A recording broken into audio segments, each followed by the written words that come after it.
Hello बच्चों, कैसे हो आप सब लोग बेटा। तो बच्चों, जेई एडवांस की प्रिपरेशन आई होप आप लोगों की मजेदार चल रही है, धुआंधार तरीके से जोश से पूरे लग गए हैं बेटा।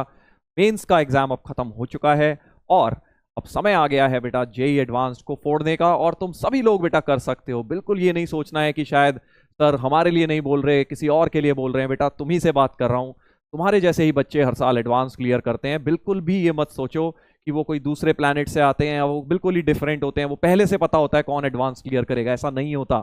तुम में से ही क्लियर करेंगे। सिर्फ बेटा एक ही चीज करनी है, देखो मेहनत करते जाना है। जैसे अभी तक यहां तक आए हो बेटा, किसी कारणवश चलते चलते मेहनत करते हुए जूझते हुए आ गए और अब देखो पहुंच गए ना।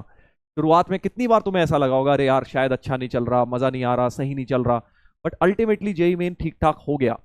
अब और बढ़िया होगा अब अगर अगले 2 महीने तुमने मेहनत करते रहे तो जो चीजें शुरुआत में टफ लगती थी वो अब उतनी टफ नहीं लगेंगी। जब प्रैक्टिस करोगे, रिवीजन करोगे, ट्रस्ट मी एडवांस्ड आप क्लियर कर सकते हैं बेटा। तो अब तुम सोच रहे होगे कि सर आप हर बार स्टार्टिंग ऑफ लेक्चर में ऐसा कहते हो। बेटा देखो, क्योंकि ये टाइम ही ऐसा है, ऐसे बहुत सारे बच्चे होते हैं गिव अप करके बैठ जाते हैं इस टाइम पे, और एक्चुअली उनके अंदर कैपेबिलिटी होती है। तो आपको ये नहीं करना है, आपको बस इस समय कुछ नहीं सोचना, सिर्फ मेहनत करते जाना है बेटा। अपने आप आपको उस चीज का समझ आएगा 1-1.5 महीने बाद क्या आपने हासिल किया या नहीं किया। इसी मेहनत करते हुए इस सिलसिले को आगे बढ़ाते हैं हम लोग। मैथ्स में बेटा हम लोग कैलकुलस पढ़ रहे थे, इंटीग्रेशन किया था हमने, 2 लेक्चर्स कर लिए हैं। काफी मजेदार ब्रेन टीजर्स हमने उसमें करे हैं। उनके थ्रू हमने कॉन्सेप्ट्स भी रिवाइज करे अपने इंटीग्रेशन के। तो आज हम क्या करने वाले हैं, आज हम बेटा आगे कंटिन्यू करेंगे इंटीग्रेशन को। अब मैंने काफी सारे क्वेश्चन देखो होमवर्क में दिए हैं। जैसा कि मैं हर बार बोलता हूं कि वो क्वेश्चंस आप ये ना सोचें कि सर ने डिस्कस नहीं किए।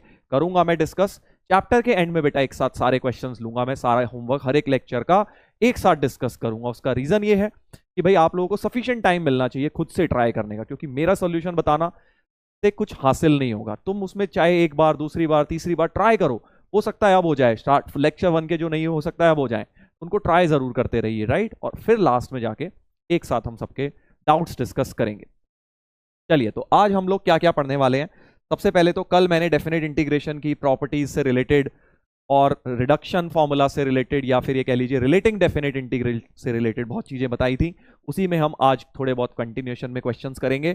फिर आज हम लोग न्यूटन लेबनिट्स लॉ पढ़ेंगे, एक और बहुत इंपॉर्टेंट पार्ट है इस चैप्टर का। तुम्हें पता है क्वेश्चन इससे मतलब श्योर है आने वाला है, जेई एडवांस्ड में भी, जेई मेंस में भी इसमें आता ही है ऑलमोस्ट हर बार। एडवांस में तो हर साल तुम्हें दिख जाएगा न्यूटन लेबनिट्स लॉ पे और लिमिट ऑफ अ सम। तो इन दोनों में से एक सवाल एडवांस्ड में जरूर दिखता है बेटा। तुम कहोगे कि सर दिखाओ एडवांस वाले, तो बेटा एक सेशन हम पूरा पीवाईक्यूज का करेंगे, डिस्कशन करेंगे जब हम अपने होमवर्क के। उसके बाद हम पूरा एक सेशन इंटीग्रेशन के पीवाईक्यूज पे देंगे, जिसमें हम देखेंगे कि जितना हमने ब्रेन टीजर्स के थ्रू सीखा है और रिवाइज किया है, और जो पहले आप मेहनत करते आ रहे हो इतने टाइम से, क्या उसके थ्रू अब हमारे एडवांस के सवाल हो रहे हैं सॉल्व या नहीं हो रहे हैं। ठीक है, तो वो एक सेशन बिल्कुल डिफरेंट रखेंगे चैप्टर के एंड में। चलिए, तो आज के लेक्चर में हम फिर से कुछ ब्रेन टीजर्स करेंगे, बट पहले हम लोग ये क्वेश्चन से स्टार्ट करते हैं। इस क्वेश्चन से थोड़ा सा आपका कल का रिवाइज हो जाएगा। जो कॉन्सेप्ट कल मैंने आपको बताए थे प्यारे प्यारे, उनमें से एक बहुत जबरदस्त कॉन्सेप्ट इस क्वेश्चन में यूज होगा। तो जल्दी से पॉज करिए और स्टार्ट कर दीजिए। तो देखो भाई, कैसे मैं क्वेश्चन को पकड़ता हूं, जिनको प्रॉब्लम हो रही है वो देखें। सिग्मा एस दिया है, सिग्मा एन 1 to infinity 1/, इसके अंदर भी सिग्मा है, एक सिग्मा ये है और एक सिग्मा ये है। अच्छा, उधर एन का सिग्मा है, इधर आर का सिग्मा है, समझ गया। तो मतलब पहले मुझे ये वाला सिग्मा आर का सॉल्व करना होगा। A R plus 1, A R plus 2, A R plus 3, but A R की वैल्यू यहां से निकलेगी क्योंकि ए एन ये दिया हुआ है। क्वेश्चन को यहां से पकड़ना है, साफ समझ आ रहा है। क्वेश्चन 3 पार्ट में सॉल्व होगा। कैसे मेरे माइंड में देखो बनता है, पहला पार्ट ये कि ए एन यहां से निकालूंगा, उस दूसरा पार्ट ये नीचे वाला सिग्मा सॉल्व करूंगा ए आर की वैल्यूज डाल डाल के, तीसरा सिग्मा फिर सॉल्व करूंगा। तो दिख रहा है सीक्वेंस सीरीज थोड़ा बहुत घुसाया हुआ है। बट पहले हम ए एन की अगर बात करें बेटा, ए एन की अगर बात की जाए सर, तो ए एन तो ये क्या हो गया, 1 माइनस कॉस टू थीटा, नीचे और ऊपर लगा दीजिए, 0 से π/2 2 sine square n x upon 2 sine square x. कुछ याद आया भाई, चमका कुछ। ए एन की वैल्यू बन गई 0 से π/2 sine square n x upon sine square x. कल के लेक्चर में इसके बारे में हमने बहुत ज्यादा जबरदस्त तरीके से डिस्कशन किया था। इसके बारे में मैंने आपको कुछ बताया था भाई, ये इंटीग्रल को याद रख लो क्या याद रखना था सर इसमें? एक तो ये सारे ए एन जो होते हैं A1 A2 A3 सब AP में होते हैं, और AN की जो जनरल वैल्यू होती है वो n पाई बाय 2 होती है। ये याद करने को बोला था मैंने आपको। आई होप बेटा आपको ये बात याद है। जिन्हें ये बात नहीं पता, कल मैंने थ्योरी में सिखाई थी भाई कैसे ये इंटीग्रल बहुत ही जबरदस्त तरीके से बन जाता है और कैसे इसकी वैल्यू ये आती है। आप लेक्चर नंबर 2 ऑफ इंटीग्रेशन में देख सकते हैं, वहां पे स्टार्टिंग में मैंने ये चीज सिखाई हुई है। चलिए, तो अब इसको यूज करता हूं। बेसिकली इसको यूज करके क्वेश्चन बना दिया गया है। AN की वैल्यू आ गई।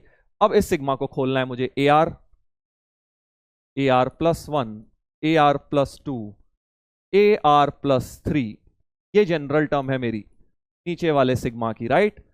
इन सब में वैल्यू डाल देता हूं। AN अगर ये है तो AR हो गया R पाई बाय 2, राइट। ठीक है सर, यहां डाल दीजिए R पाई बाय 2, तो सब में से चारों में से कॉमन, इन चारों में से पाई बाय 2 कॉमन, यानी पाई की पावर 4/16 बाहर।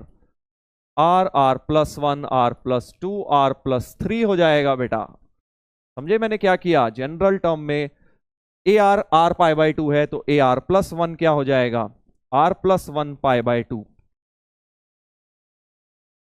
R +1 पाई बाय, R को R +1 से रिप्लेस, R को R +2 से।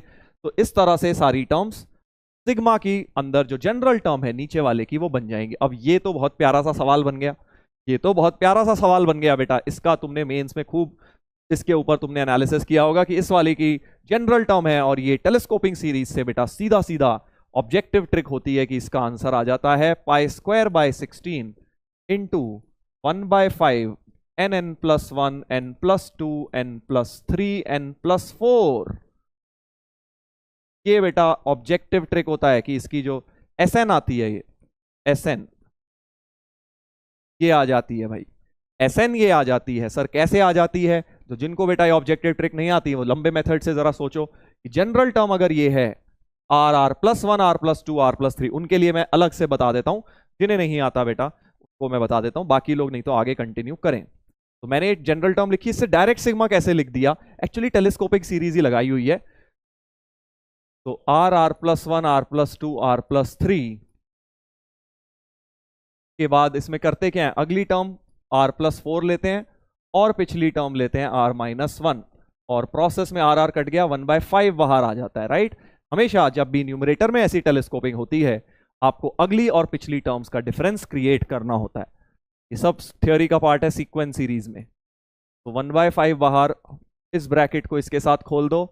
R +1 R +2 R +3 R +4 minus R -1 R +1 R +2 R +3, right. ये बन गई जनरल टर्म। और अब जैसे ही 1 2 3 4 डालूंगा, 1 2 3 4 5, R को 1 डाल रहा हूं, इधर 0 1 2 3 4 हो जाएगा। R को 2 डालूंगा बेटा तो 1/5 2 3 4 5 6, R को 2 डाल दो, देखो यही आएगा, -1 2 3 4 5। तो सीक्वेंस एंड सीरीज का फंडा लगकर मुझे दिख रहा है टर्म्स इस तरह से कैंसिल आउट हो रही हैं बेटा।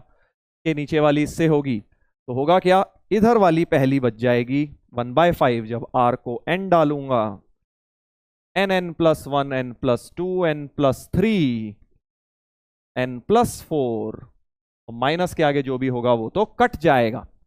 तो क्या क्या बचा? उधर से तो 0 ही बचेगा हमेशा, ये बच गया। सो मैंने डायरेक्टली Sn लिख दिया था। इन सबको बेटा ऐड करके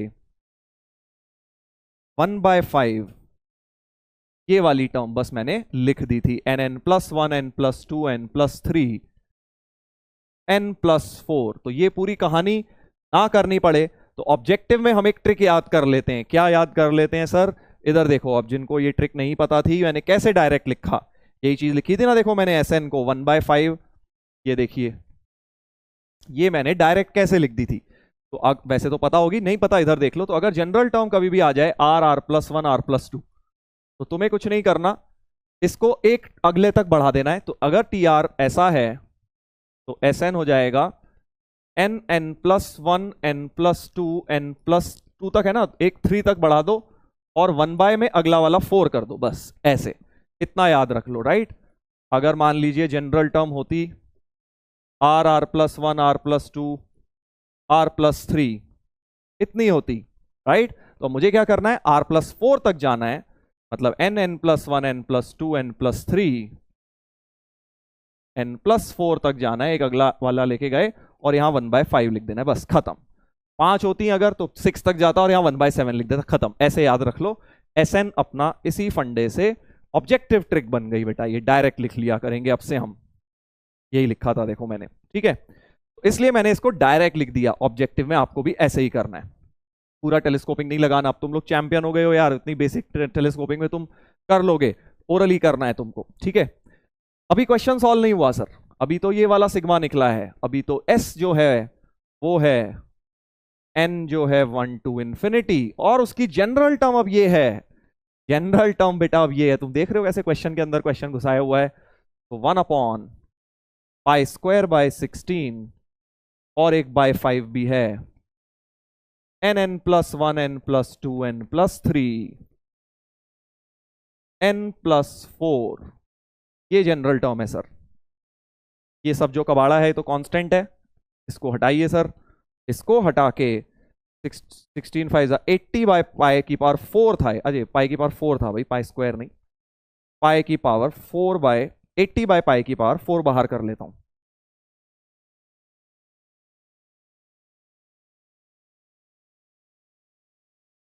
ऐसा कुछ, राइट, ठीक है सर। अब ये क्वेश्चन बन गया एक और टेलीस्कोपिंग सीरीज का प्रॉब्लम। देखो अब तो डिनोमिनेटर में बेटा जब जनरल टर्म ऐसी होती है, जब डिनोमिनेटर में ऐसा होता है तब क्या करते हैं, तो जब न्यूमरेटर में थी, देखो जब न्यूमरेटर में थी अगली पिछली लिखते हैं, और डिनोमिनेटर में लास्ट फर्स्ट यूज करते हैं। तो 1 जो है उसको n+4 - n लिख लो, और 1/4 बाहर भी कर लो, क्योंकि ऊपर 4 बन गया, राइट। तो 1/4 बाहर भी कर लिया, और इसका भी अब हम टेलीस्कोपिक बनाएंगे बेटा। इसका टेलीस्कोपिक मतलब 4 तो 4 काटो इधर से, तो S हो गया, कितना हो गया भाई 20 हो गया ना, हाँ 20/π⁴, ये 4 कट गया, 1/n n+1 n+2 n+3 -1/n cut गया, n+1 n+2 n+3 n+4, ऐसा कुछ होता है भाई, जनरल टर्म ऐसा कुछ बन गया, जनरल टर्म ऐसा कुछ बन गया, ठीक है सर।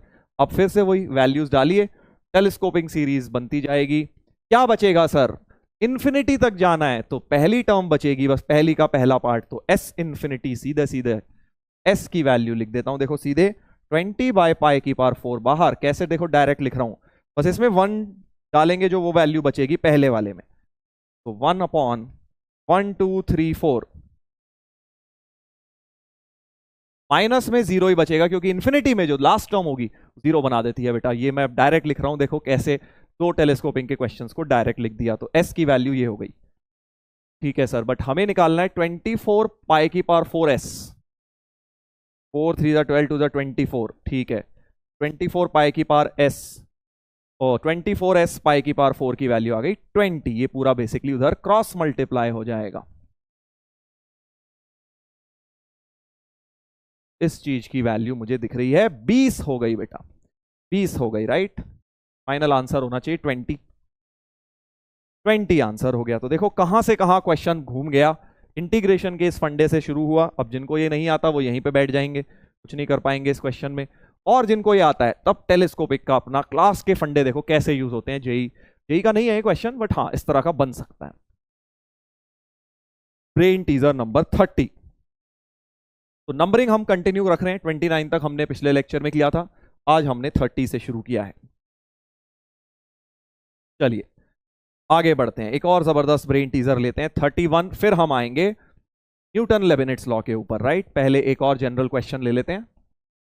देखिए क्या लिखा है, let the line y = 100x - 199 intersect the graph at 3 distinct points, ठीक है। एक क्यूबिक फंक्शन दिया है, उस पर ये लाइन 3 डिस्टिंक्ट पॉइंट्स पर इंटरसेक्ट कर रही है, जिसके एब्सिसा x1 x2 x3 हैं, x1 सबसे छोटा है, और एक रिलेशन दिया है दोनों के एब्सिसाज में, x3 - x1 6 दिया है। इंटीग्रेशन x1 से x3 को लैम्डा बोला है, मतलब इंटीग्रेशन निकालना है बेसिकली, फाइंड लैम्डा, लैम्डा की वैल्यू निकालनी है। तो बेसिकली अब मेरे दिमाग में एक बात चल रही है, यार पहले इंटरसेक्शन से क्वेश्चन को पकड़ेंगे यहां से, ये लाइन और ये फंक्शन, इस लाइन को भी कुछ gx मान लेता हूं, ठीक है, क्योंकि मुझे दिख रहा है y क्या लिखूंगा, इसको gx ले लेता हूं, ये fx है, ठीक है, ओके। तो fx इक्वल टू gx के कह रहे हैं, fx equal to gx has 3 distinct roots. यही तो मतलब हुआ इसका, दोनों ग्राफ इंटरसेक्ट कर रहे हैं मतलब इक्वल हो रहे हैं, और तीनों distinct roots x1 x2 x3 हैं। तो एक काम करता हूं, मेरे दिमाग में एक बात चमकी कि यार क्यों ना hx एक फंक्शन ले लेते हैं fx माइनस gx, जैसा पॉलिनोमियल्स में करते थे। fx और gx के सब्ट्रैक्शन को मैं क्या ले लेता हूं, मैं बेटा एक नया फंक्शन ले लेता हूं। नाउ h ऑफ x1 भी 0 होगा, ठीक है, h ऑफ x2 भी 0 होगा, h ऑफ x3 भी 0 होगा, क्योंकि भाई hx में बेसिकली जब x1 डालोगे fx1 और gx1 तो बराबर है, क्योंकि इसके रूट है, तो fx1 और gx1 बराबर हो रहे होंगे भाई, राइट। तो इसका मतलब x1 x2 x3 hx function के रूट हो गए, ठीक है सर, ये बात भी समझ गए, ये बात भी समझ गए। अब एक बात अगर तुम नोटिस करो ना, अगर तुम एक बात नोटिस करो तो जो fx माइनस gx फंक्शन आएगा hx, वो ऐसा कुछ हो जाएगा, देखो x cube minus 6x square, ठीक है, क्योंकि यहां तो लीनियर है सिर्फ, तो प्लस a माइनस 100x, ठीक है sir, plus a minus 100x और माइनस 2a प्लस 17 प्लस 199, ऐसा कुछ हो गया सर hx फंक्शन। और इस hx इक्वल टू 0 के ही रूट्स क्या हैं, x1 x2 x3 हैं सर, x1 x2 x3 क्या है सर, hx इक्वल टू 0 के रूट्स हैं, ठीक है, समझ गए। तो अब एक बात तो मुझे दिख रही है, x1 plus x2 plus x3 sum of roots of this cubic, तुम्हें दिख रहा है ना, ये प्लस माइनस लिख दूं तो 6 आ जाएगा, x1 plus x2 plus x3 क्या आ गया बेटा, 6 आ गया सर। अच्छा ठीक है सर, अब क्या करें, एक इक्वेशन तो दी है, अब एक इक्वेशन शॉर्ट है अपने पास एक इक्वेशन शॉर्ट है बेटा, ठीक है सर, ये बात तो हम समझ रहे हैं। तो एक काम करता हूं, मुझे क्योंकि ये 6 दिया है ना, fx का भी और डिफरेंशिएट करता हूं, f डैश x क्या होगा सर, f डैश x होगा 3x square minus 12x plus a, right, यही होगा f डैश x। और f डबल डैश x क्या होगा सर, 6x माइनस 12, उसको 0 रख के अगर इन्फ्लेक्शन पॉइंट निकलेगा तो मतलब x इक्वल टू 2 क्या हो गया, इन्फ्लेक्शन पॉइंट हो गया सर। x इक्वल टू 2 क्या है, इन्फ्लेक्शन पॉइंट है। x इक्वल टू 2 पर f2 क्या आ रहा है, जरा ये भी देख लेते हैं, f ऑफ 2, क्योंकि मुझे एक बढ़िया सी चीज दिख रही है, x को 2 डालते ही a की टर्म तो कट जाएंगी, राइट, बहुत ही प्यारी सी कुछ वैल्यू आ रही है, f2 क्या हो जाएगा, 2 क्यूब माइनस, अभी देखो सब चीजों का सेंस बन जाएगा, plus 2a minus 2a cut गया, प्लस 17, 8 माइनस 24 प्लस 17, राइट, तो 1 हो गया ये तो सर। तो f2 की वैल्यू 1 आ गई सर, f2 की वैल्यू तो बहुत ही प्यारी सी आ गई, 1 आ गई। अच्छा ठीक है सर, अब एक और जबरदस्त मुझे बात दिख रही है, तो मतलब 2,1 बेसिकली इज इन्फ्लेक्शन पॉइंट, इस क्यूबिक का जो इन्फ्लेक्शन पॉइंट है, इन्फ्लेक्शन पॉइंट समझते हो ना, जहां कॉन्केविटी चेंज होती है, एओडी में तुमने पढ़ा होगा, इन्फ्लेक्शन पॉइंट जहां कॉन्केविटी चेंज होती है, 2,1 2,1 इस क्यूबिक का वो पॉइंट है जहां इन्फ्लेक्शन कॉन्केविटी चेंज हो रही होगी, बट 2,1 इस लाइन को भी सेटिस्फाई कर रहा है, देखो आया ना मजा, 2,1 बेटा इस लाइन को भी सेटिस्फाई कर रहा है, लाइन को भी कर रहा है सर। अच्छा 2,1 लाइन को भी कर रहा है क्या, बिल्कुल, देखो x को 2 डाल रहा हूं तो 200 minus 199, but 2,1 satisfies the function gx equal to 0 also, right, gx equal to 0 का भी रूट है 2,1, यानी कि x जो 2,1 पॉइंट है वो दोनों पर लाए कर रहा है, 2,1 पॉइंट क्या है, दोनों पर लाए कर रहा है, बट दोनों पर तो ये तीनों पॉइंट्स लाए कर रहे हैं, x1 x2 x3 वाले, दोनों पर तो x1 जिनके एब्सिसा x1 x2 x3 हैं वो 3 पॉइंट्स लाए कर रहे हैं, दोनों के ऊपर ही तो लाए कर रहे हैं क्योंकि इंटरसेक्शन पॉइंट्स थे, राइट। तो अब यहां से पकड़ो क्वेश्चन को, जिनका क्वेश्चन अभी नहीं हुआ था बेटा, ये सही समय है पॉज करने का और खुद से ट्राई करने का। तो अब ये वन ऑफ द वैल्यूज है x1 x2 x3 की, क्या 2, क्योंकि 2 x की वैल्यू तो 2 आई है राइट। अब कौन सा है सर, x1 है या x2 है या x3 है, कौन सा 2 है? ये बात भी सही है सर, ये कैसे समझ आएगा हमको? इन्फ्लेक्शन पॉइंट है। तो देखो क्योंकि ये इन्फ्लेक्शन पॉइंट है, अब अगर जरा fx और gx का रफ ग्राफ बना लूं तो देखो इन्फ्लेक्शन पॉइंट ऐसा कुछ होगा, ये क्यूबिक का ग्राफ है क्योंकि x इंफिनिटी पे इंफिनिटी जा रहा है और माइनस इंफिनिटी पे क्योंकि पॉजिटिव कोफिशिएंट है राइट, और स्लोप भी पॉजिटिव दिख रही है लाइन की। तो इन्फ्लेक्शन पॉइंट तो एक इंटरसेक्शन पॉइंट है ही, और दूसरा जो है लाइन और इसका जो इन्फ्लेक्शन पॉइंट के अलावा जो पॉइंट ऑफ इंटरसेक्शन होगा स्ट्रेट लाइन और fx और gx का राइट, तो वो ऑब्वियसली एक आगे और एक पीछे ही होगा। इसका मतलब ये बीच वाली वैल्यू ही हो सकती है, x2 यही हो सकता है, x1 और x3 आगे पीछे ही होंगे क्योंकि इन्फ्लेक्शन पॉइंट है ना, सिमेट्री है ग्राफ में उसके अबाउट क्यूबिक में। तो इस इन्फ्लेक्शन पॉइंट एक कॉमन पॉइंट है इन दोनों का, तो बचे हुए जो दो कॉमन पॉइंट होंगे, एक आगे होगा मतलब एक वैल्यू बड़ी होगी x2 से, एक छोटी होगी, और हमें तो ये ऑर्डर दिया हुआ है, यानी बेटा ये हमारा इन्फ्लेक्शन पॉइंट कौन सा निकला है, x2 निकला है। ये जो 2 आया है, x2 की वैल्यू 2 आई है, x2 की वैल्यू 2 आई है। ये जो 2 आया है दोनों का इंटरसेक्शन पॉइंट वो x1 नहीं है, x3 नहीं है, x2 है वो। ठीक है सर, अब हम लोग बस आगे सॉल्व कर देते हैं। x2 तो 2 यहां डाल दो, तो x1 प्लस x3 हो गया 4, और x3 माइनस x1 भी दिया हुआ है 6, दोनों को ऐड कर दूंगा तो x3 आ जाएगा 5, x3 आ जाएगा सर 5, और x1 आ जाएगा -1, -1, 2 और 5, ये 3 पॉइंट्स एब्सिसास आ गए हैं बेटा। ठीक है सर, अब x1 और x3 तक इंटीग्रेट करना है हमें, fx माइनस दिस। अब क्या करूं सर आगे? अब देखो, अब इसके बाद तो तुम सोच सकते हो यार, क्योंकि hx फंक्शन के ही ये तीनों रूट्स होंगे x1 x2 x3, यानी hx को मैं क्या लिख सकता हूं, hx लिखा जा सकता है sir x minus x1 into x minus x2 into x minus x3। ये फंक्शन फॉर्मेशन ऑफ पॉलिनोमियल बना दिया, फैक्टर थ्योरम कि ये तीनों इसके फैक्टर्स होंगे। बाहर k नहीं लगाया क्योंकि भाई fx का कोफिशिएंट बना है क्यूबिक का, इसलिए बाहर कुछ मल्टीप्लाई नहीं किया है मैंने, सिर्फ ये लिख दिया। hx ये हो गया सर, ठीक है। तो अब मुझे चाहिए, देखो ध्यान से देखना अब, तो hx, क्योंकि मुझे भी दिख रहा है यार मैं डायरेक्ट fx नहीं डालूंगा, बड़ा लंबा हो जाएगा। वैसे डालने को तो ये पूरा fx डाल सकता हूं उठा के, ये वाला fx पूरा डाल दूं उठा के, बट मुझे दिख रहा है यार 98x 198 थोड़ा सा कुछ और अभी इसमें खेल बचा हुआ है शॉर्टकट लगाने का। hx ये हो गया, ठीक है। अगले पेज पे लिखता हूं x plus 1 into x minus 2 into x minus 5, ये हो गया fx माइनस gx, ये हो गया fx minus gx right. Okay sir, hx था fx minus gx, but gx ये है, क्योंकि मुझे fx माइनस ये चाहिए, ऐसा कुछ लाऊंगा। देखो सिर्फ gx डाल रहा हूं अभी, सिर्फ gx डाल रहा हूं यहां पे, तो fx माइनस 100x और प्लस 199 हो जाएगा, प्लस 199, ये dgx की जगह डाल दिया, माइनस खोल भी दिया, ये वैल्यू हो गई x plus 1 x minus 2 x minus 5 की। ठीक है सर, अब मुझे क्या चाहिए, देखो मुझे fx माइनस जो चाहिए वो रख लेता हूं, fx माइनस 98x चाहिए, तो fx माइनस 98x,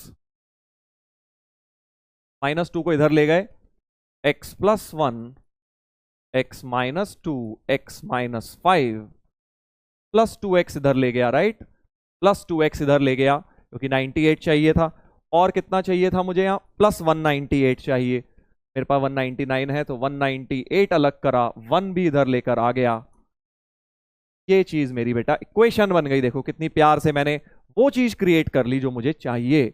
इंटीग्रेट अब इसको करना है राइट, ये चीज मुझे अब इंटीग्रेट करनी है x1 से x3, तो दोनों तरफ इंटीग्रल का साइन लगा देता हूं, x1 से x3, इनफैक्ट x1 x3 की वैल्यू भी डाल दो यार, x1 की है -1, x3 की आई थी 5, -1 और 5 आई थी, बिल्कुल ठीक है, -1 से 5 ये मुझे निकालना है राइट। तो मैं इसको निकालने की जगह LHS को निकाल लेता हूं बेटा, इस इंटीग्रल को निकाल लेता हूं, x plus 1 x minus 2 x minus 5 अलग किया और 2x माइनस 1 अलग कर लिया, सर अलग क्यों कर रहे हो आप? यही अब अपना आंसर होने वाला है, क्योंकि राइट साइड ही तो निकालनी है हमें, राइट? तो मैं अलग देखो इसलिए कर रहा हूं क्योंकि मुझे एक बड़ी प्यारी सी चीज दिख गई कि -1 और 5 का अगर मैं एवरेज लूं, -1 और 5 का एवरेज क्या होता है सर? 2 होता है, ठीक है, यानी वो बीच वाला ही पॉइंट है। तो ये इंटीग्रल मैं एक्चुअली खोलकर नहीं सॉल्व करने वाला, पहला वाला जो फर्स्ट इंटीग्रल है बेटा, इसको मैं क्या करूंगा, x-2 को t लूंगा। ध्यान से देखना जरा, किस इंटीग्रल की बात चल रही है? फर्स्ट वाले की, इस वाले की बात चल रही है अभी, इसकी, ठीक है। मैं क्या कह रहा हूं, x-2 को t लेट कर दो, ठीक है सर। तो होगा क्या, जब -1 है तो -3, और जब 5 है तो 3, सो -3 से 3, x-2 को तो t लेट किया है, t आ गया, x+1 क्या हो जाएगा, तो x बेसिकली t+2 हो गया है ना, तो x+1 हो गया t+3, और x-5 हो गया t-3, और dx और dt हो गया बराबर। ध्यान से देखो कैसे मैं पहला इंटीग्रल सॉल्व कर रहा हूं, कोई क्यूबिक खोल नहीं रहा हूं मैं। अब ये चीज तो बड़ी प्यारी बन गई सर, -3 से 3, सिमेट्री की वजह से -3 से 3 हो गया, t into T square -9 dt, और सर ये तो ऑड फंक्शन बन गया, ऑड फंक्शन बन गया सर। इंटीग्रेशन की property -a to a fx dx, अगर ऑड फंक्शन होता है तो सीधे इसका आंसर क्या लिख सकते हो सर? सीधे इसका आंसर आप 0 लिख सकते हो इस वाले पार्ट का, यानी ये इंटीग्रल एक तरह से कट गया पूरा, ये तो 0 ही है। इसलिए बेटा मैंने इसको इस तरह से लिखा है, बड़ी जबरदस्त टेक्निक है ये। क्यों लगा पाया? क्योंकि जो तीनों रूट्स आ रही हैं उनका एवरेज बीच वाला हो रहा है, इसलिए मैंने उसके एवरेज को टी माना, ताकि सिमेट्री -a से a बन जाए बेटा, और वो 0 हो गया पूरा। तुम चाहो तो तुम खोल लेना क्यूबिक को, क्यूबिक को खोलोगे, मेहनत करोगे, इंटीग्रेट करोगे, तब भी 0 ही आएगा। मैंने 2 लाइन में लिख दिया, आपको एक तरीका सिखा रहा हूं किस तरह से बेटा सोचा जाता है। कैसे सोचा? एवरेज, दोनों का एवरेज जब होगा, क्योंकि एवरेज जो नंबर होता है वो दोनों से इक्विडिस्टेंट होगा, इसीलिए ये दोनों वैल्यूज मैग्नीट्यूड वाइज सेम आ गई। चलिए अब आंसर क्या होगा सर? बस आंसर ये वाला इंटीग्रल निकाल लो, इतना जो बचा है यही अपना आंसर हो गया, यही अपना आंसर हो गया। इसका इंटीग्रल तो मिल गया, इसका इंटीग्रल हो जाएगा सर 2x का हो गया x² -x, -1 और 5 डाल दो, 5 डालेंगे तो 25 -5, -1 डालेंगे तो 1 + 1, तो 20 -2, 18 हो रहा है सर आंसर। इस इंटीग्रल की ओवरऑल वैल्यू 18 आ रही है, फर्स्ट वाले की 0, यही निकालना था हमें इंटीग्रल। तो ओवरऑल आंसर शुड बी 18। बहुत ही प्यारा क्वेश्चन है बेटा, क्योंकि इसके अंदर बहुत मल्टीपल कॉन्सेप्ट्स यूज हो गए, सिर्फ इंटीग्रेशन का नहीं है, मिक्स्ड कैलकुलस का है। पहले हमने यहाँ पे एक तरह से कह लीजिए इन्फ्लेक्शन पॉइंट वगैरह लगाया, यही ट्रिक थी कि यार ये पॉइंट जो है वो 2,1 दोनों पे है, ये नहीं ढूंढ पाते हैं कई बार। जब मैं भी पहली बार कर रहा था मैं सोच रहा था यार डेटा इनसफिशिएंट है, बट जब मैंने सॉल्व करना शुरू किया था इसे पहली बार, तब देखा यार 2,1 दोनों पे लाए कर रहा है, जिसकी वजह से क्वेश्चन एक्चुअली सॉल्व हो पा रहा है, राइट। और वो जो पॉइंट है वो x2 ही है, 2,1 वाला इन्फ्लेक्शन पॉइंट। ये फंडा बहुत जबरदस्त यूज हुआ, मल्टीपल लेवल पे दिमाग लगे हैं। उसके बाद पॉलिनोमियल वाला फंडा लगा, क्यूबिक बनाई।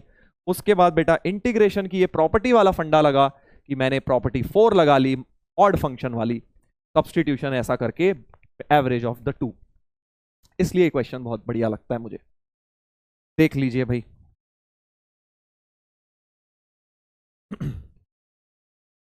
चलिए ब्रेन टीजर नंबर 31 हो गया है, आगे बढ़ते हैं बेटा। अब हम आते हैं न्यूटन लेबेनिट्स लॉ। तुम सभी लोगों को ये थ्योरम तो आती ही होगी, न्यूटन लेबेनिट्स लॉ। एक बार क्विक इसका ब्रश अप, कि डेरिवेटिव निकालना होता है अगर इंटीग्रल फॉर्म में कोई फंक्शन होता है। तो फॉर एग्जांपल, अगर एक सिंपल से एग्जांपल से समझा देता हूं, x² से x⁴, सपोज आपसे कोई दे देता है √sin t dt, कोई भी फंक्शन दे दिया, और इसका इंटीग्रल और डेरिवेटिव पूछा, राइट, इसका आपको डिफरेंशिएशन पूछा है। तो प्लीज नोट, दो वेरिएबल्स हैं, एक t है इंटीग्रल का वेरिएबल, और एक x है डिफरेंशियल का वेरिएबल, राइट। तो इसकी वैल्यू क्या आती है? पहले अपर फंक्शन डालते हैं, √sin x⁴ into derivative of upper limit 4x³ minus lower limit भी इसमें डाल दो, √sin x² into derivative of lower limit which is 2x। This is how you will learn Leibniz rule की। अपर लिमिट डालिए, into जो भी derivative है upper limit का वो, माइनस सेम चीज लोअर लिमिट के लिए कर लीजिए, फंक्शन सेम ही रहेगा। फंक्शन √sin t है वो तो रहेगा ही, क्योंकि भाई डिफरेंशिएट भी कर दिया, इंटीग्रेट भी कर दिया, फंक्शन वही रहता है। इसको बोलते हैं हम Newton Leibniz law. I am sure आप सभी बच्चों ने कहीं ना कहीं जरूर देखी होगी इसको। इसके ऊपर भी थोड़ा सा आज हम डिस्कशन कर लेते हैं। चलिए अगला ब्रेन टीजर देखा जाए। Brain teaser number 32। इसके ऊपर बेटा पैसेज है, जल्दी से ट्राई करो पॉज करके। अच्छा क्वेश्चन है, पैराग्राफ है। F x and g x be two differentiable functions. देखो जब भी लिमिट में एक्स दिख जाए एक बार सोचना जरूर है लेबनिट्स रूल के थ्रू। ठीक है सर, लिमिट में वेरिएबल एक्स या एक्स स्क्वायर, मतलब कुछ भी एक्स की टर्म दिख जाए अगर लिमिट में। ठीक है सर, तो अब क्या करें, एक काम करते हैं, को जरा डिफरेंशिएट कर लेते हैं। फर्स्ट इक्वेशन को differentiate with respect to x, तभी तो लेबनिट्स रूल लग पाएगा। एफ एक्स का हो गया एफ डैश एक्स, और इस वाले का डिफरेंशिएशन में जी एक्स आ जाएगा into 1 derivative of upper limit, minus में तो जीरो ही बनेगा। समझ रहे हो ना भाई। 2 साइन एक्स का हो गया 2 कॉस एक्स, 3 का तो जीरो ही हो गया। तो पहली इक्वेशन से मिल गया हमें f dash x into g x, sorry f dash x plus g x equal to 2 cos x. ये मेरी पहली इक्वेशन बन गई। ठीक है भाई, ये मेरी फर्स्ट इक्वेशन बन गई। ये देखिए इस तरह का कुछ फर्स्ट इक्वेशन बन गया। ठीक है, और एक और इक्वेशन दी हुई है। एक और जो इक्वेशन दी है वो ये दी हुई है। अरे वाह, बहुत ही बढ़िया चीज चमकी दिमाग में। क्या चमका, देखो इन्हीं दोनों का सम निकाल लिया मैंने और इन्हीं दोनों का प्रोडक्ट दिया है। सो अल्फा और बीटा वाला फंडा लगाता हूं कि यार मुझे एक तरह से ये समझ आ रहा है कि मुझे अल्फा प्लस बीटा दिया हुआ है 2 कॉस एक्स और अल्फा इंटू बीटा दिया हुआ है कॉस स्क्वायर एक्स। ऐसा ही तो दिया हुआ है कुछ। ये देखिए, तो मैं फॉर्मेशन ऑफ क्वाड्रेटिक लगा देता हूं, x square minus sum x, मतलब एक्स मतलब टी ले लो क्योंकि एक्स तो ऑलरेडी है, t square minus sum into t plus product equal to 0।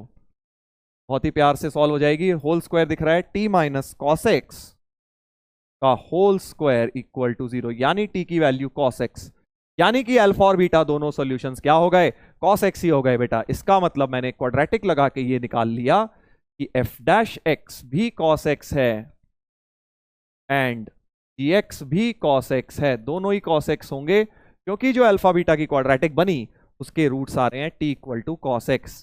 देख रहे हो कहां से कहां क्वेश्चन पहुंच गया। Sum of roots product of the roots को यूज करके क्वाड्रेटिक फॉर्म करी, दोनों के दोनों कॉस एक्स होंगे तभी इनका sum 2 cos x, product cos square x होगा। तो एफ डैश एक्स भी कॉस एक्स, जी एक्स भी कॉस एक्स, दोनों की वैल्यू कॉस एक्स। ठीक है सर, अब क्या करें, हमें तो एफ तक पहुंचना है। जी तो आ गया, इंटीग्रेट कर दो सर, इसको इंटीग्रेट कर दो।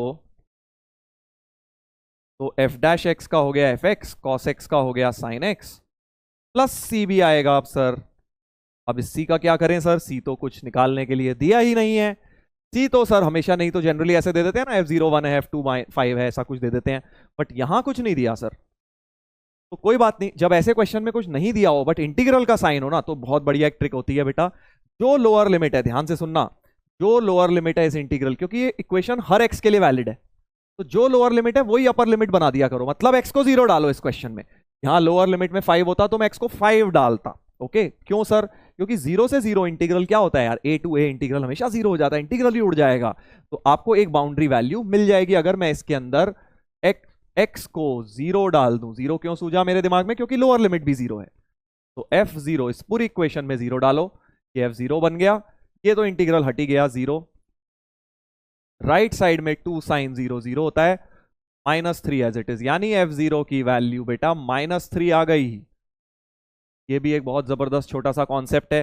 f0 की वैल्यू -3 है, इसका मतलब c की वैल्यू तुम्हारी -3 हो जानी चाहिए। तो fx हो गया sin x -3, fx भी निकल गया, gx भी निकल गया। बस अब तो खेल खत्म हो गया, जो पूछा जाएगा कर लेंगे। पैसेज को हमने सॉल्व कर लिया है, अब क्या पूछा गया है वो एक एक करके निकाल लो ऑप्शंस। जल्दी निकालिए, अब तो भाई इसमें कुछ नहीं बचा। fx plus g x plus 3, fx plus g x plus 3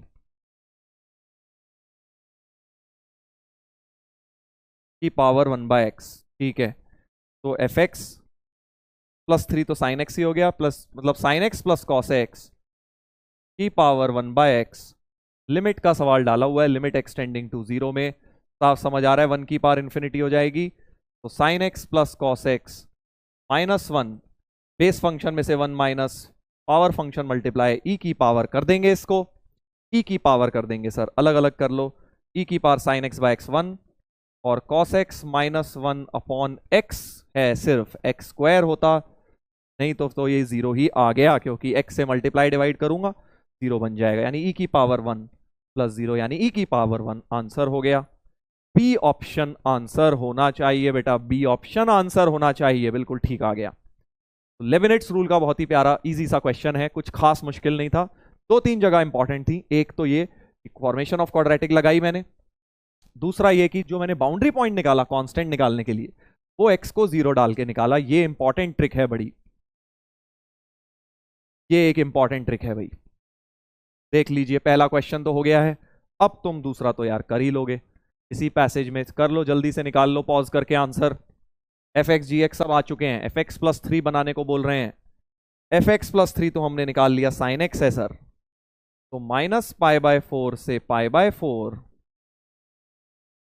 एक एक्स स्क्वायर बाहर, साइन एक्स और प्लस 1 बाहर है, और नीचे 2 जी स्क्वायर एफ एक्स, जी स्क्वायर एक्स प्लस 1, जी एक्स क्या आया था cos x, 2 cos square x plus 1 D x, इसको इंटीग्रेट करना है, ये इंटीग्रल बेटा हमें सॉल्व करना है। ठीक है सर, अब तो इसमें तो यार डेफिनेट इंटीग्रल की साफ दिखाई दे रही है प्रॉपर्टी, माइनस ए टू ए जैसे ही दिखता है मेरे दिमाग में इवन ऑड शुरू हो जाता है भाई, जैसे ही इनको अलग अलग कर रहा हूं, ये वाला तो मुझे भाई ऑड दिख रहा है, जैसे इनको अलग अलग किया, ये पहला वाला तो मुझे ऑड दिख गया, x square sine x upon sine x आ रहा है ना भाई, क्योंकि ऑड फंक्शन, तो ये तो 0 खट से हो गया, तो माइनस पाई बाय 4 से पाई बाय 4, सिर्फ ये 1 अपॉन दिस थिंग वाला बच जाएगा, और ये तो इवन फंक्शन है, सो सर 2 टाइम्स 0 से पाई बाय 4 कर दो, D x upon 2 cos square x plus 1, standard integral हो गया, कॉस स्क्वायर से डिवाइड करके सॉल्व होता है बेटा ये, इनडेफिनेट में तुमने पक्का किया होगा ये, 0 से पाई बाय 4, कॉस स्क्वायर से डिवाइड किया सेक स्क्वायर 2, और नीचे जो आएगा उसे 1 प्लस टैन स्क्वायर लिख लिया, tan x को z ले लो,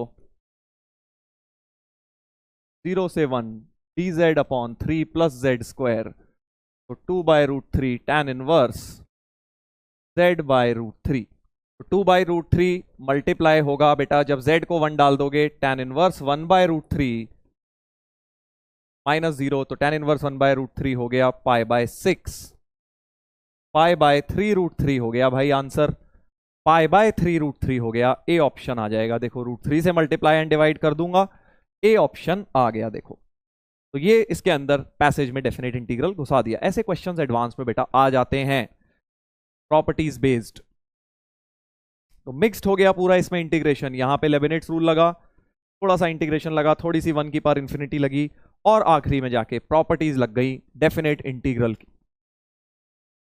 चलिए अगले पर आते हैं, लेबिनिट्स रूल का नेक्स्ट क्वेश्चन देखते हैं, एक और इस तरह का सवाल जो बेटा एडवांस्ड में बिल्कुल सिमिलर क्वेश्चन पूछा जा चुका है। एक ऐसी इक्वेशन दी हुई है, एक फंक्शन में फिर इक्वेशन दी है, देखो लिमिट में एक्स या वेरिएबल टर्म आ रही है, दिमाग में लेबिनिट्स रूल घूमने लग गया। उसके बाद बोल रहे हैं gx is a function whose graph is reflection of graph with respect to line y equal to x।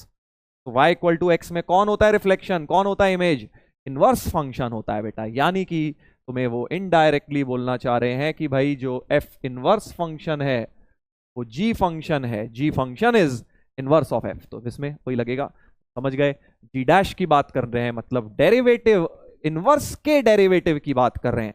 जब भी इनवर्स के डेरिवेटिव की बात करें भाई समझ जाओ तुम्हें शुरू करना है f of gx equal to x। Functions में बहुत कराया था इसको डिफरेंशिएट करा, x का डेरिवेटिव तो 1, g डैश x की वैल्यू आ जाती है 1 by f dash g x, right, but हमें निकालना है g डैश 3, तो x को 3 डालेंगे, 1 अपॉन एफ डैश जी 3।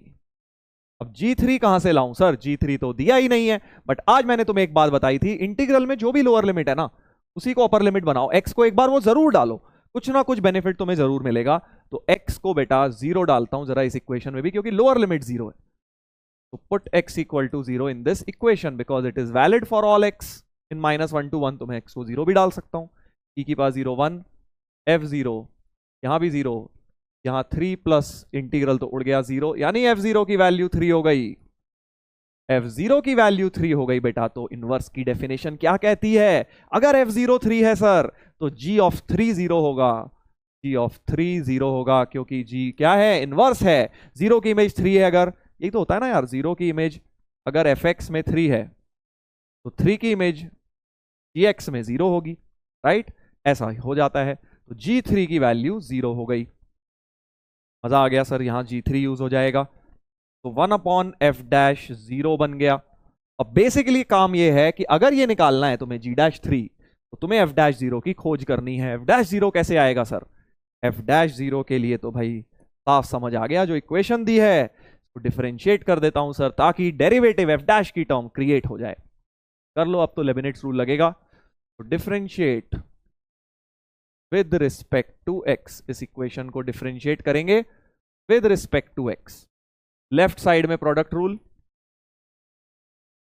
e की पावर -2x f' -2 e की पावर -2x fx, x का 1 3 का 0 और इसमें 1/x की पावर 6 + 1 का रूट। ठीक है सर, अब f'0 बनाना है, राइट? तो x को 0 डाल दो इस इक्वेशन में।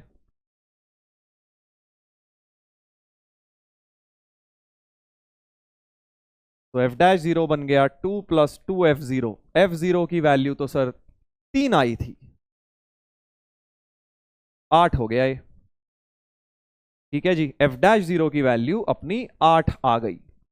ठीक है, यहां पे डालूंगा तो ये 1/8 आ गया। तो g'3 की वैल्यू 1/8 आ गई बेटा, यहां डाल दो। 16 × 1/8 यानी आंसर सर 2 हो जाना चाहिए।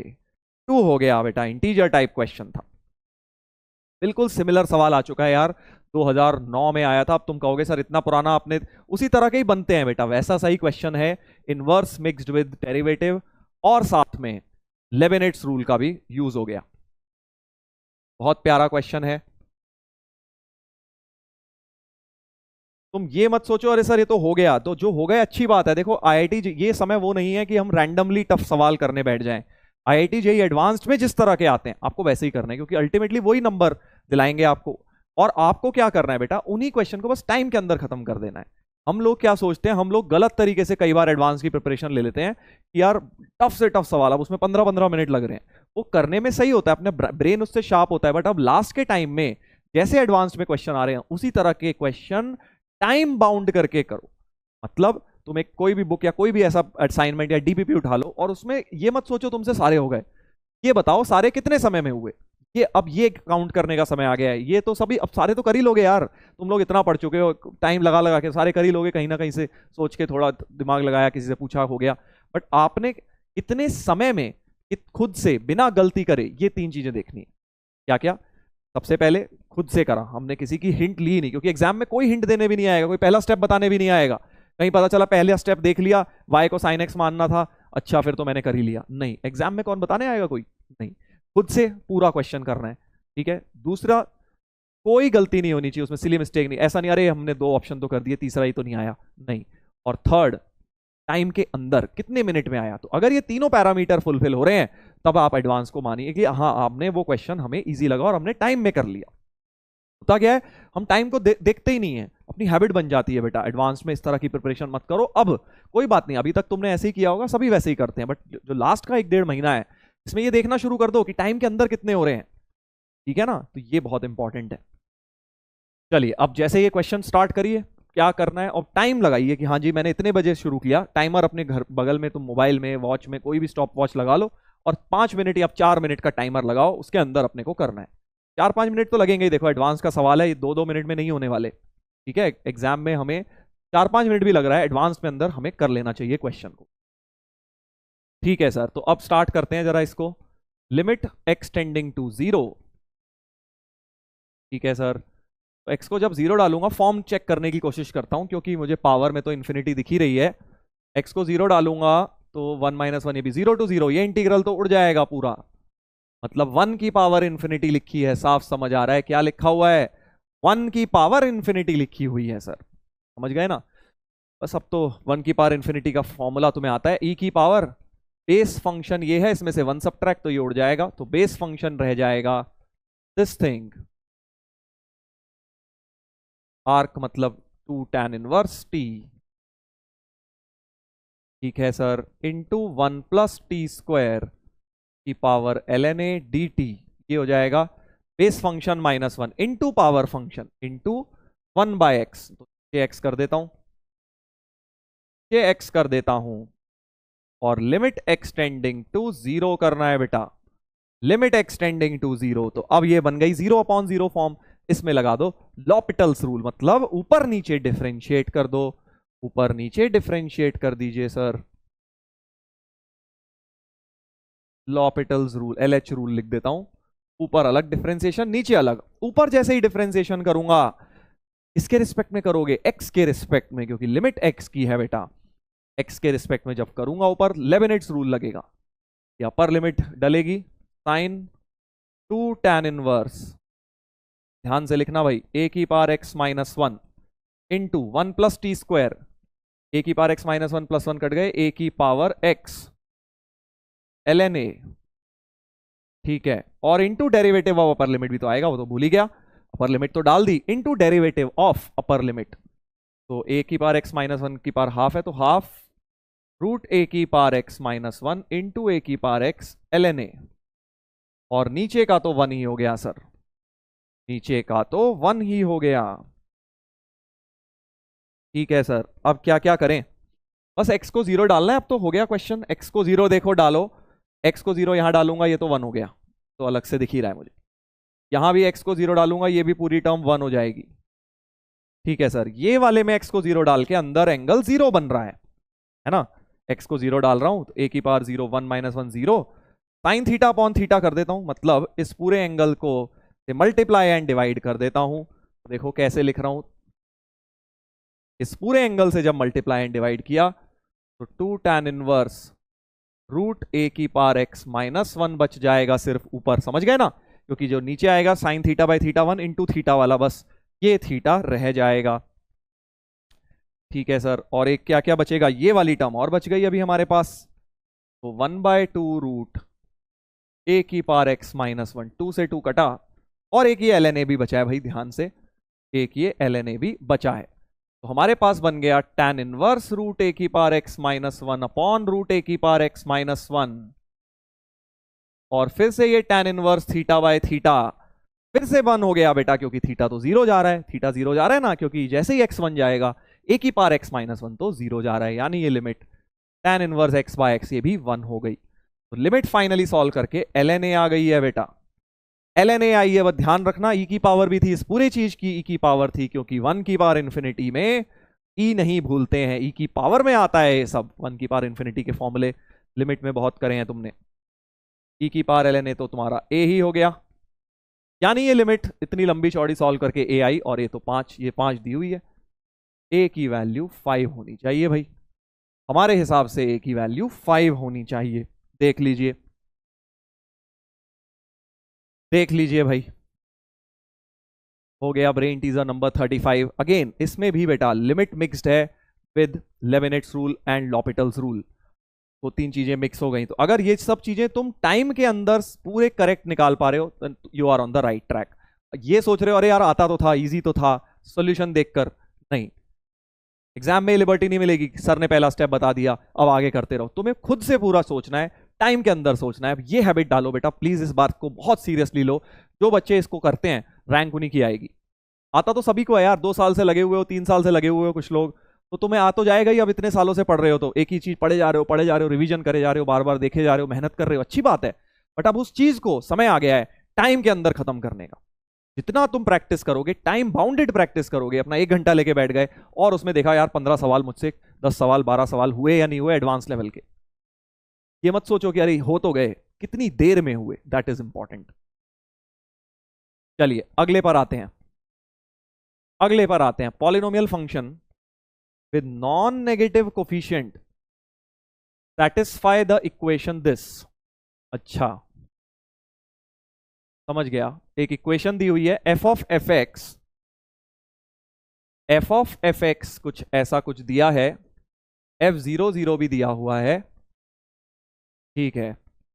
अब मुझे एक बात समझ आ रही है कि यार इसमें लेबनिट्स रूल लगाने का मौका तो बन रहा है क्योंकि यहाँ लिमिट में x की टर्म है, बट मुझे दिख रहा है अरे यार लेफ्ट साइड कितना गंदा हो जाएगा f डैश एफ एक्स का, क्योंकि कॉम्पोजिट बनाया हुआ है ना यार, कॉम्पोजिट नहीं बनाया होता क्योंकि राइट में कॉम्पोजिट कहीं है नहीं।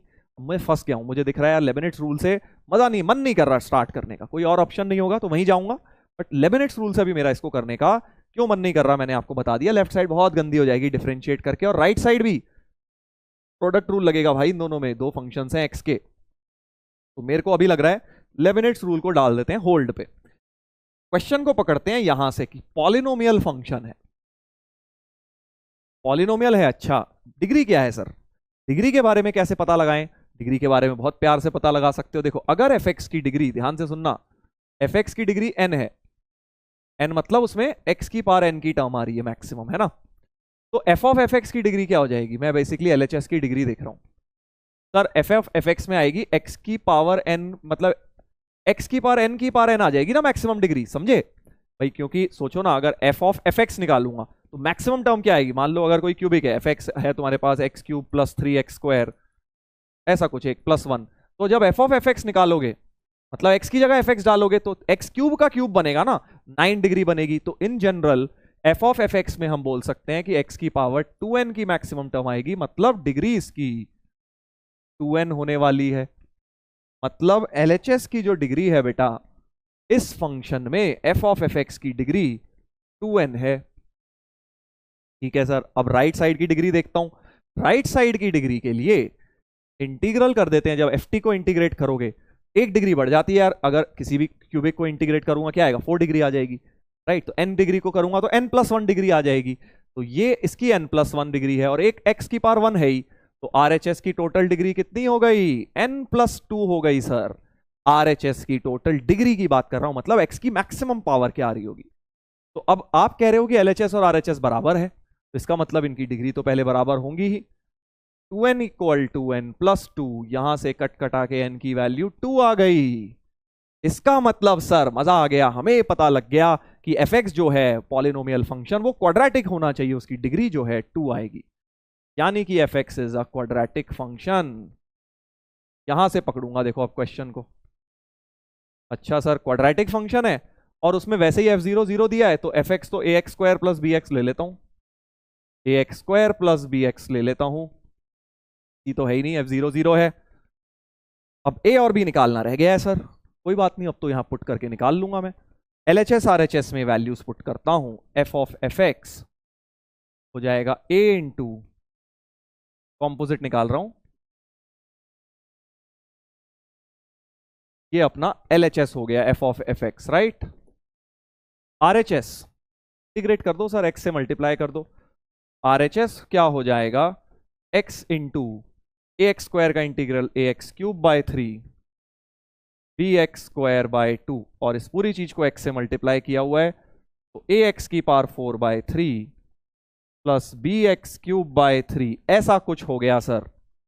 RHS में ये आएगा, LHS में ये आएगा, बस कंपेयर कर दो यार, ये भी निकल आएगा, कंपेयर कर दो, मतलब इसको सर, ये तो होल स्क्वायर था ना इसका, हाँ कैसे कंपेयर करूं, अब देखो मुझे एक बात दिख रही है, कोफिशिएंट से शुरू करता हूं, इस वाले में RHS में सिर्फ x की पावर 4 और x की पावर 3 है, बट यहां तो सर ये b² लीनियर x भी आ रहा है, यानी b तो 0 होना चाहिए, क्योंकि x की पावर 1 है ही नहीं सर, RHS में है ही नहीं, LHS में आपकी फिर कैसे आ जाएगी, राइट, क्योंकि LHS और RHS हर x के लिए बराबर हैं, तो b² की वैल्यू तो 0 होनी चाहिए, समझ आया, क्योंकि b² क्या है, x की पावर 1, x का कोफिशिएंट, और x तो है ही नहीं सर, यहाँ मुझे b तो सबसे पहले b² एक्चुअली 0 दिख गया, यानी b की वैल्यू तो 0 हो गई, b को उड़ा दो, अब जहां जहां b दिख रहा है हटाओ इस कप को, ये सब हटाओ, तो बेसिकली अब LHS क्या रह गया, LHS रह गया सर a इंटू ax² का स्क्वायर, इसको हटाओ, RHS क्या रह गया, ax4/3, तो बस अब ये दोनों भी बराबर होने चाहिए सर, ये दोनों भी बराबर होने चाहिए, यानी कि यहां पे आ रहा है a³ एक्स की पावर 4 का कोफिशिएंट ए क्यूब, और यहां आ रहा है ए बाय 3। तो ए क्यूब और ए बाय 3 बराबर, यानी ए स्क्वायर की वैल्यू 1/3 हो गई। ए स्क्वायर की वैल्यू बेटा 1/3 हो गई। ए स्क्वायर की वैल्यू 1/3 हो गई। तो ए कौन सा लें, प्लस माइनस दोनों आएंगे, बट प्लस वाला ले लो यार, नॉन नेगेटिव कोफिशिएंट्स। तो ए की वैल्यू +1/√3, तो एफ एक्स बड़ी प्यार से निकल कर आ गया, क्योंकि हमने a x square plus b x माना था, बी तो पहले ही 0 हो गया। 1/√3 एक्स स्क्वायर, एफ एक्स ये आ गया 1/√3 एक्स स्क्वायर आ गया सर, 1/√3 एक्स स्क्वायर आ गया एफ एक्स। देख रहे हो, तो क्वेश्चन देखने में था ये लेबनिट्स रूल का, बट एक्चुअली लेबनिट्स रूल का था ही नहीं। किस तरह से मैंने पकड़ा आप ये ध्यान दीजिए, क्वेश्चन को मैंने डिग्री के थ्रू फिगर आउट किया।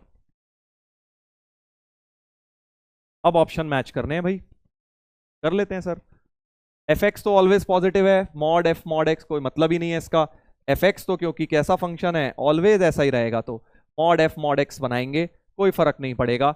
इज नॉन डेरिवेबल एट 0, बिल्कुल सही बात है। नंबर ऑफ पॉइंट कहीं नॉन डिफरेंशिएबल है ही नहीं।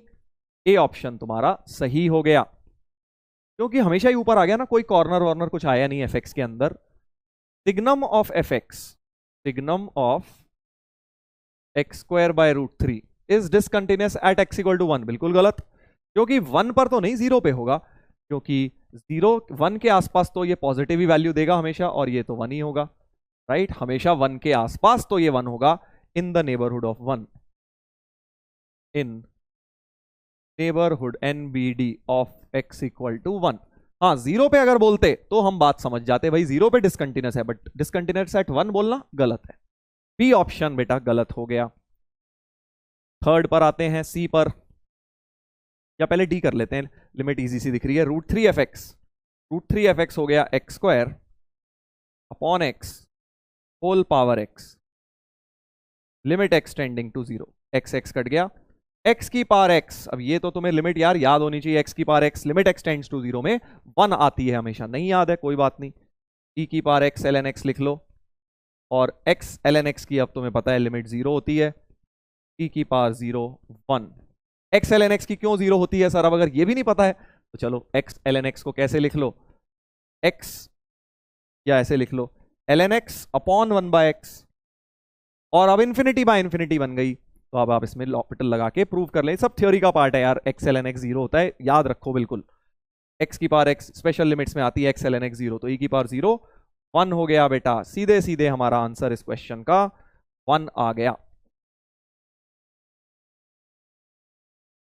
डी पार्ट का आंसर 1 बिल्कुल ठीक है, तो डी भी सही हो गया, ए भी सही हो गया। अब सी की बात रह गई है, सी और कर लेते हैं sir. Differential of f x with respect to second function. अच्छा, तो तुम्हें एक बात पता है, derivative of f x with respect to g x,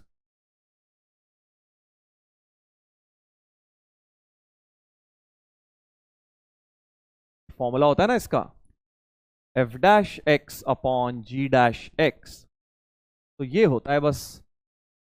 ठीक है सर, एफ एक्स क्या है, एफ एक्स तो एफ एक्स ही है, 1/√3 एक्स स्क्वायर, एफ एक्स है 1/√3 एक्स स्क्वायर, तो एफ डैश एक्स हो जाएगा 2x/√3।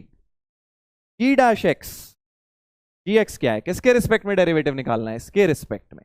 अब ध्यान से सुनना, देखो थोड़ा ITF घुसाया हुआ है, बहुत मजेदार क्वेश्चन है बेटा, छोटे छोटे कॉन्सेप्ट्स आपके रिवाइज होंगे। इसके रिस्पेक्ट में डिफरेंशिएट ये जी है, बट ये बड़ा प्यारा सा कुछ दिख रहा है, sine inverse 2x upon 1 + x square, तुम्हें पता है बेटा डबल एंगल की आइडेंटिटी है, बट क्योंकि x √3 की बात कर रहे हैं 1 से बड़े के लिए, ये पाई -2 tan इनवर्स x होता है। याद आ रहा है भाई, वही ITF के डबल एंगल्स वाले करवाए थे तुम्हें, पाई -2 tan इनवर्स x लिखेंगे, 2 tan इनवर्स x मत लिख देना। तो gx जो हो गया बेटा, gx हो गया पाई -2 tan इनवर्स x, क्योंकि x 1 से बड़ा लेना है मुझे, -1 से 1 होता है x, तब सीधे 2 tan इनवर्स x लेते हैं। ठीक है सर, तो g डैश x क्या हो गया, -2 अपॉन 1 + x स्क्वायर, और x को √3 डालना ही है, x को √3 डाल दो, तो f डैश √3 2 हो गया, और g डैश √3 -2 अपॉन 4 यानी -½ हो गया। इन दोनों को डिवाइड कर देंगे तो derivative with respect to g x आ जाएगा। 2/-12 -4 होना चाहिए सी ऑप्शन का। सी ऑप्शन -4 दिया है क्या भाई? बिल्कुल दिया है सर। तो ए सी डी लग रहे हैं सही, ए सी डी लग रहे हैं सही, बिल्कुल ठीक। तो देखो मल्टीपल करेक्ट अभी तुम देखोगे जब पीवाईक्यू सेशन करेंगे ना हम इंटीग्रेशन का, मल्टीपल करेक्ट सबसे ज्यादा आए और इंटीजर टाइप, इसीलिए मैं आपको इन दोनों तरह के इंटीग्रेशन में ज्यादा करवा रहा हूं, इंटीजर टाइप और मल्टीपल करेक्ट टाइप। ठीक है, अभी देखना पीवाईक्यू सेशन में भी तुम्हें दिखेंगे ऐसे बहुत क्वेश्चंस। तो अपने को क्या है ना, इनकी हैबिट हो जाएगी जब तक हम इतने सारे ब्रेन टीजर हर चैप्टर में कर लेंगे, 40-40 सवाल सोचो हर चैप्टर में अगर हमने कर लिए, इंटीग्रेशन में तो खैर ज्यादा ही हो जाएंगे तुम्हारे, 50 के करीब हो जाएंगे, बट ऑन एन एवरेज भी अगर तुमने 40-40 क्वेश्चन हर चैप्टर के ब्रेन टीजर्स कर लिए, चैप्टर तुम्हारे 20 हैं लगभग, ठीक है ना, तो तुमने लगभग 400-500 ब्रेन टीजर्स प्रैक्टिस कर लिए अलग अलग टाइप के, किसी में इंटीजर टाइप, किसी में पैसेज टाइप, किसी में मल्टीपल करेक्ट। तो एक हैबिट सी बन जाएगी कि किस तरह से हम सोचते हैं, तुम्हें पता भी नहीं लगेगा कब तुम मल्टीपल करेक्ट और इंटीजर टाइप इन सब चीजों के लिए रेडी हो जाओगे। साथ साथ करते रहना है अपने को प्रैक्टिस, ये नहीं सोचना है कि यार अच्छा हम डेली प्रैक्टिस कर रहे हैं उसमें तो हम बस क्वेश्चन सॉल्व कर दे रहे हैं, ऑप्शन के बारे में सोच ही नहीं रहे क्या ऑप्शन आए क्या नहीं आए, और एग्जाम में हम सीधे कर लेंगे, वो नहीं होता बेटा। अभी सारे टाइप के क्वेश्चंस की प्रैक्टिस करो, पैसेज हो गया, मैट्रिक्स मैच हो गया, ये सब ही करना है। देख लीजिए क्वेश्चन, अच्छा प्रॉब्लम था, इसमें लेबनिट्स रूल नहीं लगा। अगले पर आते हैं, अगले पर आते हैं। देखिए क्या है, ट्राई कर सकते हो आप लोग खुद से ये वाला। fx दिया हुआ है, fx दिया है x³/2 + 1 प्लस -x, फिर से 0 to x, कुछ समझ आ रहा है, लेबनिट्स रूल हो सकता है लग जाए, ठीक है सर। और gx में अब 0 से 1 दिया है, अब ये बड़ी प्यारी चीज है भाई, देखो लेबनिट्स रूल तभी सोचना है जब वेरिएबल है, x की टर्म है लिमिट्स के अंदर, यहां तो लिमिट 0 1 कांस्टेंट है, तो ये जो इंटीग्रल आएगा, ध्यान से सुनना भाई, ये कांस्टेंट आएगा। जैसे मैं तुम्हें एक बात बताई थी भाई, f'1 वगैरह क्या होते हैं, कांस्टेंट होते हैं, राइट, f'2 f'3, क्योंकि डेरिवेटिव लेके हमने 1 2 3 डाल दिया है, बिल्कुल वैसे ही इंटीग्रल भी तो कांस्टेंट आएगा, क्योंकि सोचो तुमने इंटीग्रेट करके क्या करा है, 0 और 1 डाल दिए हैं, यानी कि अल्टीमेटली अगर लिमिट के अंदर कांस्टेंट है तो इंटीग्रल की वैल्यू भी बेटा कांस्टेंट ही आने वाली है। तो मैं क्या कह सकता हूं, इसको एक कांस्टेंट मान सकता हूं, के कांस्टेंट मान सकता हूं, ठीक है। तो यानी gx तो बड़ा प्यारा हो गया सर, x - k हो गया कुछ, k क्या है, कोई भी कांस्टेंट नंबर। अच्छा, अब दो चीजें चल रही हैं दिमाग में कि सर एक तो लेबनिट्स रूल लगा दूं, डिफरेंशिएट कर दूं, बट f' बनाने को बोला कहां है, कहीं दिख ही नहीं रहा f' वगैरह, तो f' तो कहीं दिख ही नहीं रहा, तो दूसरी चीज, दूसरी अप्रोच पकड़ रहा हूं। देखो ये बड़ा इंपॉर्टेंट पॉइंट है कि मैं सोच कैसे रहा हूं, चाहो तो लेबनिट्स रूल भी लगा सकता हूं यहां पे, क्योंकि लिमिट में x की टर्म है, बट f' है कहां, नहीं है सर, कहीं नहीं दिख रहा मुझे यहाँ पे। अगर जरूरत पड़ेगी, मेरे दिमाग में आप समझ आ गया कि यार जो अब मैं करूंगा इससे अगर आंसर नहीं आया तो मैं वापस लेबनिट्स रूल पर जाऊंगा। होता है ना यार, जैसे कहीं खड़े हो, रास्ता भटक गए हो, किसी कहीं जा रहे हो पैदल, तुमने आया 2 टर्न आए, लेफ्ट लेना है या राइट लेना है, तुमने राइट ले लिया, बट तुम्हें पता है यार अभी पीछे एक लेफ्ट छोड़ा है मैंने, शायद हो सकता है अगर आगे मुझे समझ नहीं आया लेफ्ट ले लूंगा वहां से। बिल्कुल वैसा ही कुछ है बेटा मैथ्स के अंदर, जब क्वेश्चन प्रैक्टिस करते हो कि आपको यहाँ अप्रोच, अलग अलग अप्रोच इज लाइक अलग अलग रास्ते, आपको ये समझना आप कौन सा रास्ता ले रहे हो, क्योंकि अगर तुम्हें ये पता है कि हाँ यार ये रास्ता लेना होता है यार, इसमें आता है तो ऐसा करते हैं, वो पेड़ दिखता है तो मैं लेफ्ट मुड़ता हूँ, वो बोर्ड दिखेगा तो वहां से राइट मुड़ूंगा, वैसा ही कुछ यहाँ पे है कि इंटीग्रेशन में आपको अलग अलग, या पूरे मैथ्स में अलग अलग फंडे पता होने चाहिए कब क्या करना है। ऐसा दिखेगा तो सर मैं लेबनिट्स रूल लगाऊंगा, ऐसा दिखेगा तो मैं लिमिट ऑफ असम लगाऊंगा, ऐसा दिखेगा तो मैं प्रॉपर्टीज लगाऊंगा, ऐसा दिखेगा तो मैं एक्स की पावर कॉमन लूंगा। ये सब चीजें आपको आनी बहुत जरूरी है मैथ्स में, एडवांस क्लियर करना है तो। चलिए, तो अब देखते हैं दूसरा रास्ता क्या है सर। एक तो लेबनिट्स रूल है, दूसरा ये है कि जब gx मिल गया तो इसको यहां रख दो ना, तो fx हो जाएगा x³/2 + 1 - x इंटू 0 से x, gx अगर ये है तो gt क्या हो जाएगा, t - k, है ना भाई, क्योंकि k तो कांस्टेंट ही है, gx अगर x - k है तो gt हो गया t - k। ठीक है सर, इसको इंटीग्रेट कर देता हूं, तो x³/2 + 1 - x into T d T का हो गया t²/2 - kt, 0 से x डाल देंगे, तो ये आ गया सर x³/2, और जब x डालोगे तो x²/2 - x³/2, और ये माइनस माइनस प्लस के x², बहुत ही बढ़िया सर, 1 + के x² हो गया, 1 + के x² क्या हो गया, fx। एफ एक्स हो गया सर 1 + k x²। अच्छा के कैसे निकलेगा सर, के कैसे निकलेगा, बात तो बढ़िया है, के कैसे निकलेगा, कोई बात नहीं। अब ये जो एफ एक्स आया है ये के की वैल्यू को पकड़ो जरा, यहां पे देखते हैं क्या होगा। के की वैल्यू जो है बेटा, के की वैल्यू हमने क्या मानी हुई है, 0 से 1 एफ टी डी टी, है ना। और एफ टी एफ एक्स अगर ये है तो एफ टी क्या हो जाएगा, बस एक्स को टी से रिप्लेस कर दो, KT², 1 + KT² उठा के यहां डाल देता हूं, 1 + KT² dt 0 से 1। ये देख रहे हो कैसे इक्वेशन के अंदर इक्वेशन बन के के की एक इक्वेशन फॉर्म हो गई। बस अब तो इंटीग्रेट कर दो, k = dt का हो गया 1k/3, 2k/3 इज 1, k की वैल्यू 3/2 आ गई बेटा, k की वैल्यू 3/2 आ गई, k मतलब ये वाली चीज 0 to 1 ft dt 3/2 आ गई। ए ऑप्शन तो अपना सही हो गया सर, यही तो k माना था हमने, यही तो k माना था बिल्कुल सर। k की वैल्यू 3/2 आई तो ये तो गलत हो गया। Number of points of non derivability, non differentiability of f of mod x, तो एफ एक्स क्या हो गया, एफ एक्स हो गया सर 1 + 3/2x²। ये तो सर ऑलवेज पॉजिटिव है, ऐसा कुछ है sir always positive. F of mod x भी बना लोगे तो भी कोई फर्क नहीं पड़ेगा, सिमेट्री यही ग्राफ रहेगा, यही ग्राफ रहेगा बेटा। x को mod x से भी करूंगा क्योंकि x² है, कोई फर्क ही नहीं पड़ेगा ग्राफ में। तो नॉन डिफरेंशिएबल तो कहीं होगा ही नहीं क्योंकि पूरा स्मूथ कर्व है, ये क्वाड्रेटिक कर्व है, राइट। तो सी ऑप्शन सही हो गया, 0 पॉइंट्स पर नॉन डिफरेंशिएबल है, कहीं नॉन डिफरेंशिएबल नहीं है भाई। कोना नहीं आएगा, कोई ये मत सोचना इधर का उड़ाऊंगा इधर करूंगा कोना आ जाएगा, नहीं, सेम सिमेट्री रहेगी इसमें क्योंकि ग्राफ अल्टीमेटली सिमेट्रिकल है ऑलरेडी, x² की वजह से ग्राफ ऑलरेडी। ऐसे सोच लो x को mod x से रिप्लेस करो अगर इसमें, तो फर्क कहां पड़ेगा, mod x का स्क्वायर भी x² ही होता है, इसलिए कोई चेंज नहीं आएगा। यानी ए और सी होने चाहिए भाई आंसर, ए और सी बिल्कुल ठीक आ गए सर।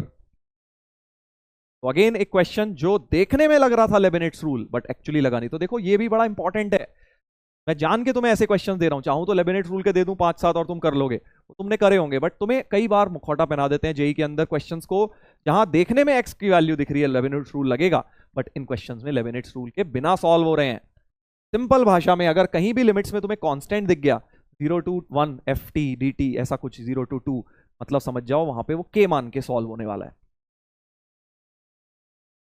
चलिए ऐसा ही एक सवाल अब मैं तुम्हें होमवर्क के लिए दे रहा हूं। Consider a function which satisfies f' equal to, देखो tan² x और लिमिट्स में कांस्टेंट है, इसको k मान लेना भाई बस। तो f' तुम्हारा हो गया tan² x + k, और अब इसको इंटीग्रेट करके f(x) आ जाएगा। और अब करना आगे काम, क्वेश्चन उतना मुश्किल नहीं है बेटा, ट्राई करना है आपको, राइट। कोशिश करिएगा इसको करने की। होमवर्क में ब्रेन टीजर नंबर 38 सिमिलर सा कॉन्सेप्ट है इसलिए होमवर्क दे दिया है। चलो भाई, अब इसके अलावा तुम्हें एक कॉन्सेप्ट और पता है बेटा, लिमिट ऑफ अ सम तुम सब जानते हो यार, r/n को x रखते हैं, 1/n को dx, लिमिट को इंटीग्रल के साइन से सिग्मा को रिप्लेस कर देते हैं और r/n को हम x मान के इंटीग्रल से कई लिमिट्स के क्वेश्चंस बेटा सॉल्व कर लेते हैं। मेंस में ऐसे बहुत आते हैं, तुमने देखा है, बट एडवांस्ड में भी काफी क्वेश्चंस ऐसे आ जाते हैं बेटा, काफी आ जाते हैं ऐसे।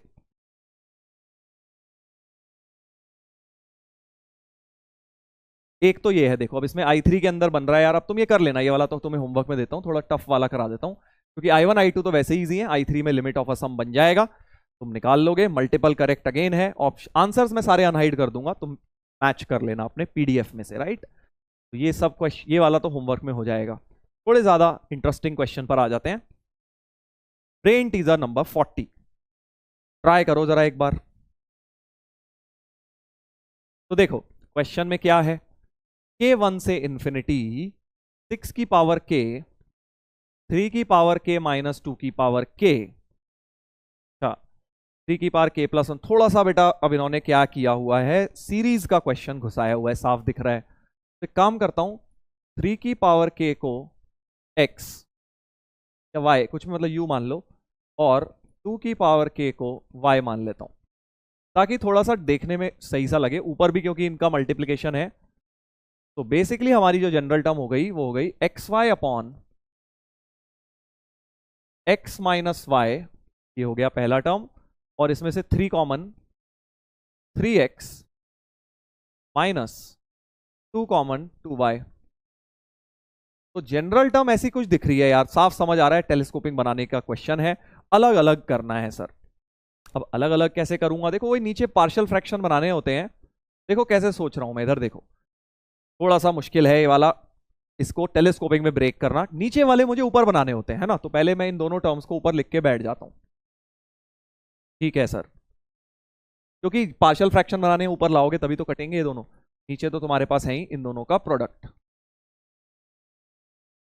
अब मुझे दिख रहा है यार, या तो वही तुम a upon this plus b upon this करके भी कर सकते हो, बट तुम डायरेक्ट बनाओ, क्योंकि तुम्हें एक्स वाई लाना है। तो यहां एक काम करता हूं, y मल्टीप्लाई करता हूं, 3xy आ गया, माइनस 2y स्क्वायर आ गया, क्या आ गया 3xy माइनस 2y स्क्वायर आ गया। बट मुझे अब प्लस 2y स्क्वायर लाना है ताकि ये कट जाए, और माइनस 2xy लाना है क्योंकि मेरे पास तो एक ही xy था। तो 2y मेन तो ये है बेसिकली, ये काटना है मुझे 2y स्क्वायर। तो एक काम करता हूं, क्योंकि यहाँ माइनस 2y स्क्वायर आ गया है, यहां माइनस 2y लिख देता हूं, तो प्लस 2y स्क्वायर भी आ जाएगा, right. Minus 2y square plus 2y square cut गया, और माइनस 2xy भी ये वाला बन गया, ताकि 3 माइनस 2 मिला के एक xy रह जाएगा बेटा। ऐसे सोचा देखो मैंने। अब ये अलग अलग कर लो बस, इसके नीचे ये वाला डिवाइड, इसके नीचे ये वाला divide, y upon x minus y minus 2y upon 3x minus 2y, ऐसा हो गया। सर ये कैसी टेलीस्कोपिंग है? अभी तुम देखो xy की वैल्यू डालता हूं वापस, y की जगह क्या डालोगे 2 की पावर k,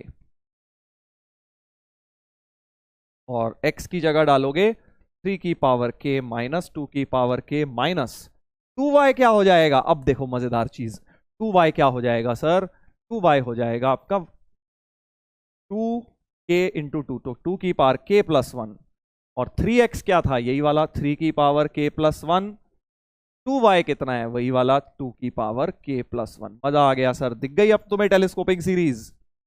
ये देखिए kth टर्म को as a difference of two symmetric terms break कर दिया। बहुत जबरदस्त क्वेश्चन है सीक्वेंस सीरीज का, यहां तक टेलीस्कोपिक बन गई बेटा, राइट। अब खेल शुरू होगा इसके बाद, जरा आप करो, अब तो कर लोगे, इतना कोई खास मुश्किल नहीं है, क्योंकि इंटीग्रेशन में टेलीस्कोपिक बहुत बार मिक्स जेई में आता है। पहले एक सीरीज सॉल्व करने को दे देंगे, फिर ऑप्शंस बना दिए कुछ। करो अब तो, k की वैल्यू 1 2 3 तक डालनी है, इंफिनिटी तक लेके जानी है।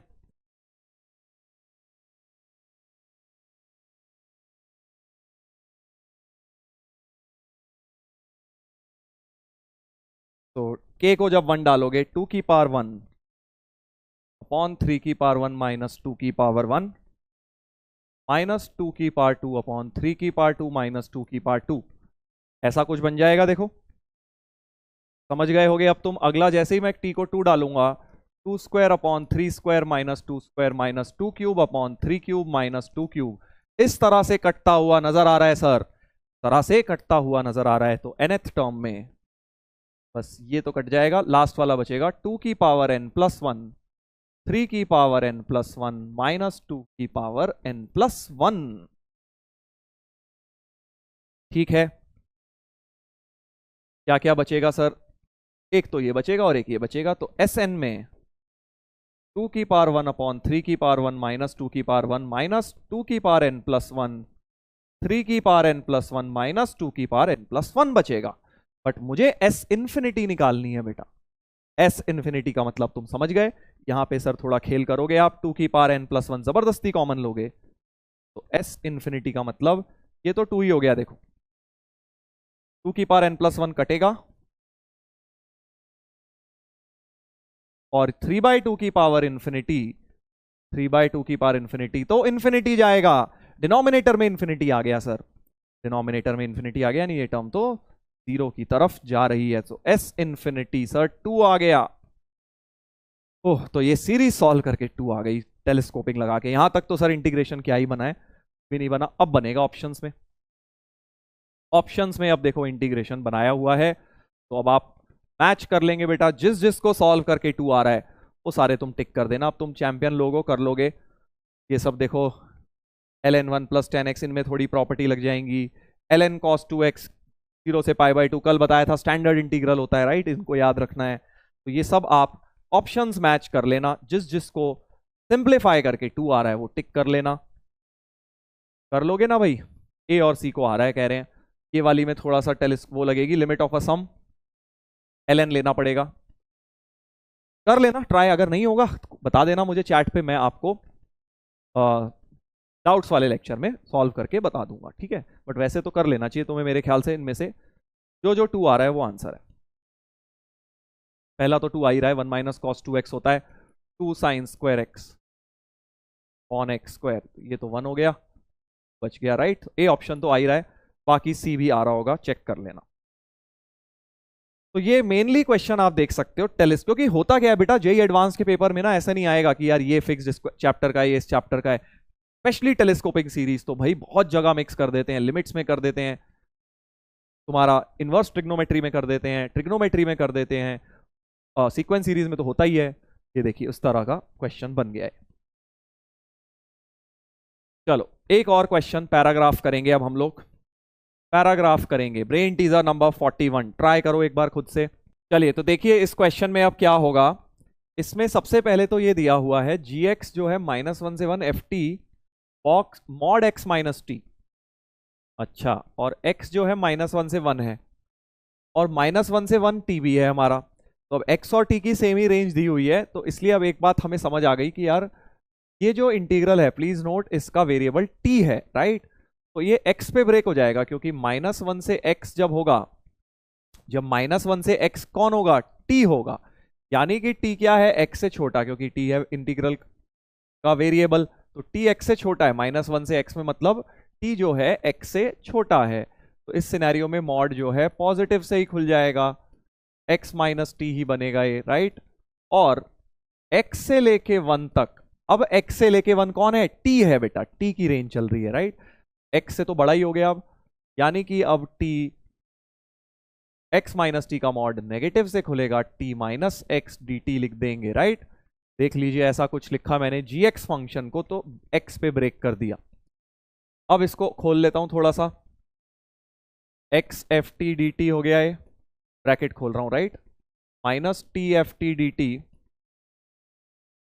इंटीग्रल का साइन ये इंटीग्रल के बाहर ले लिया, -1 से x, और इधर भी T F t d T x से 1 minus x F t d T x से लेके 1, राइट। ऐसा कुछ हो गया, मैंने ब्रैकेट्स खोल दिए बेटा सारे, ठीक है सर। अब क्या करेंगे, हमें ये तो gx हो गया, अब gx और तो सिंप्लीफाई कर नहीं सकता क्योंकि ft है ही नहीं, ft फंक्शन नहीं है, बट मुझे निकालना क्या है, डेरिवेटिव तक पहुंचना है 2 बार। तो एक बार डिफरेंशिएट करता हूं g dash x, please note इसमें प्रोडक्ट रूल लगेगा बेटा, क्योंकि ये एक फंक्शन है x का x और ये दूसरा फंक्शन x का है, प्रोडक्ट रूल लगेगा डिफरेंशिएशन करते वक्त। x कांस्टेंट, इसमें लेबिनिट्स रूल, प्लस x का 1 हो गया, -1 से x f t d T, देख लो सही लिखा है मैंने पहले वाले का product rule, minus x F x, ठीक है, प्लस इसका डिफरेंशिएशन करेंगे तो क्या आएगा सर, फिर से बेटा इसमें 1 में तो 0, माइनस लेबिनिट्स रूल लग जाएगी एक्स एफ एक्स, और इसके अंदर minus x into minus of f x, यानी प्लस एफ एक्स हो गया, तो एक्स एफ एक्स कट गया, एक्स एफ एक्स कट गया। तो दूसरे वाले में भी देखो यहाँ प्रोडक्ट रूल लगेगा, ये मैंने लगाया नहीं, ध्यान दीजिए, इसमें मैंने x को बाहर लेके इसको डिफरेंशिएट कर लिया, बट माइनस ऑफ x से 1 एफ टी डी टी भी यहाँ पे रहेगा, राइट। इस तरह से एक और बनेगा, क्योंकि इसमें भी प्रोडक्ट रूल लगेगा, जैसे इसमें लगाया था बिल्कुल वैसे ही यहाँ भी। अब देखो क्या क्या बचा, g डैश एक्स की वैल्यू बच गई, एक तो ये बचा -1 से x f t d T, और एक ये बचा माइनस के साथ, तो इसको प्लस के साथ कर लो, 1 से x f t d t, g double dash तक पहुंचना है तो एक डेरिवेटिव और ले लो, जी डबल डैश एक्स हो जाएगा, ये हो गया एफ एक्स और ये भी हो गया एफ एक्स। तो बेटा जी डबल डैश एक्स क्या बन गया, 2fx बन गया, जी डबल डैश एक्स 2fx बन गया। इसको यहां पुट करेंगे तो ये तो कट के 2 ही आ जाएगा, तो 2dx हो गया, यानी कि 2 आ गया इंटीग्रल का वैल्यू। सी ऑप्शन अपना बन जाना चाहिए। सी ऑप्शन बिल्कुल ठीक आ गया भाई, सी ऑप्शन आ गया, राइट। सो लेबनिट्स रूल का सिंपल सा क्वेश्चन है, और यहाँ पे मॉड देके थोड़ा डराना चाह रहे थे, बट सीधे सीधे मॉड को एक्स में खोल दिया। चलो अगला क्वेश्चन इसी पैसेज में क्या दिया है, करो बेटा अब करो इसको। एफ एक्स दिया है एक्स स्क्वायर, ठीक है। जी डैश वन पूछा है, तो जी डबल डैश एक्स, अभी हमने देखा 2f(x) आया है, राइट। सिंप्लीफाई करके जी डबल डैश एक्स 2f(x) आया है, तो जी डबल डैश एक्स हो जाएगा 2x²। इंटीग्रेट कर लेते हैं, जी डैश एक्स हो जाएगा 2x³ प्लस सी। सी निकालने को जी डैश वन अच्छा पूछा है, सी निकालने के लिए अब देखते हैं क्या दिया है। जी डैश, अब जी डैश में कैसे करा जाए भाई, जी डैश में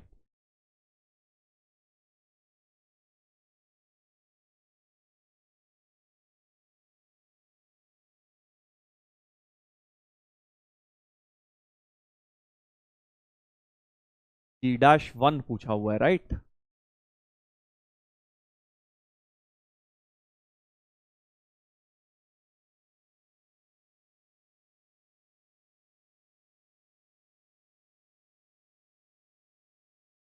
जी डैश एक्स ये आया था, तो जी डैश वन देखें, अगर जी डैश वन की वैल्यू कितनी हो रही है, एक्स को वन डाल दिया, एक्स को वन डाल दिया तो ये इंटीग्रल हट गया। जी डैश वन हो रहा है तुम्हारा -1 से 1 ft/dt, ठीक है सर। -1 से 1 ft/dt हो रहा है जी डैश वन। इस इक्वेशन में मैंने एक्स को बेटा वन डाला, राइट, और अब ऐसे ही एक्स को -1 भी डालो, तो जी डैश -1 क्या हो जाएगा, -1 में क्या आ जाएगा, ये वाला इंटीग्रल 0 हो जाएगा, 1 से -1 ft/dt, ठीक है। तो अगर ये -1 से 1 है, ये अच्छा समझ गए, तो जी डैश वन अगर k है, तो जी डैश -1 तुम्हारा -k हो रहा है, जी डैश वन और जी डैश -1 ऐसा कुछ हो रहा है, ठीक है। अब जी डैश वन हमारा आ रहा है 2/3 plus c, but g dash -1 क्या हो जाएगा, -2/3 प्लस सी हो जाएगा। बट ये दोनों एक दूसरे के नेगेटिव हैं, ये अभी हमने देखा कि भाई ये दोनों जो है जी डैश वन और जी डैश -1 एक दूसरे के बस नेगेटिव होने चाहिए। तो this value 2/3 plus c should be equal to minus of this value -2/3 plus c। 2/3 cut गया, c equal to -c, c की वैल्यू बन गई 0। तो कांस्टेंट ऑफ इंटीग्रेशन बेटा ऐसे मैंने 0 निकाल लिया, कांस्टेंट 0 बढ़िया तरीके से निकला। यहां से और भी तरीके हो सकते हैं, एक मेरे दिमाग में आया कि भाई जी डैश के अंदर x को 1 और -1 डालूंगा तो कुछ मुझे एक रिलेशन काइंड ऑफ मिल गया यहां से, राइट। अब हम लोग आ जाते हैं यहां पे, क्या निकालना था अब हमें, हमें निकालना था सर जी डैश वन ही निकालना है। तो जी डैश वन अगर निकालना है, 2/3 हो गया फिर तो सर, 2/3 हो गया, सी ऑप्शन आ गया सर, 2/3 हो गया, राइट। ऐसे कर दिया हमने, पैसेज था कोई खास मुश्किल नहीं था, छोटे छोटे कॉन्सेप्ट, छोटे छोटे से ट्रिक थे जो आपको बेटा करने थे। चलिए अगला वाला, ये इंटीग्रल फिर दिया है जे एन को, इंटीग्रल दिया है सिग्मा निकालना है जे एन का। तो अब बेटा ये आपका होमवर्क है, थोड़ा सा इसमें दिमाग लगाना, उतना कोई टफ नहीं है, कर सकते हो तुम लोग इसको, इतना मुश्किल नहीं है, इसीलिए आपको दे रहा हूं खुद से करने को। चलिए अगला क्या है, अब कुछ 2-3 मैं आपको होमवर्क दे रहा हूं, ये वाला इंटीग्रल भी अब आप होमवर्क में कर सकते हो। देखो ये इनडेफिनेट इंटीग्रल है और मल्टीपल करेक्ट बनाए हुए हैं, कर सकते हो बेटा ये, अब आप ये अब आप लोग कर सकते हो, कर लोगे ना भाई, अलग अलग करना, इसको थोड़ा सा ट्रिक दिख रही है। चलो होमवर्क है, कल डिस्कस कर लेंगे अगर नहीं हुआ आप लोगों से तो। चलिए ब्रेन टीजर नंबर 45 ये कर लेते हैं, जल्दी से ट्राई करिए इसको, पॉज करके अभी कर लेंगे इसको।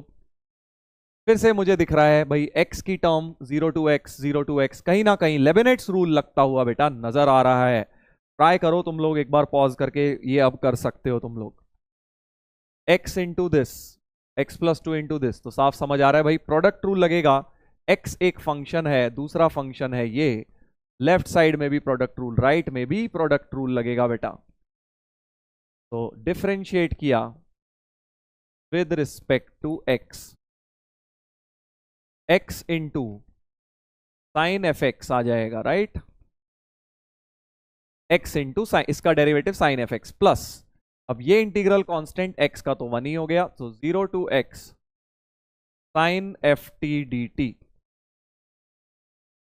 बस ऐसा कुछ हो गया। राइट साइड में अब x प्लस टू कॉन्स्टेंट, इसमें भी प्रोडक्ट रूल लगेगा, x plus two constant x sine f x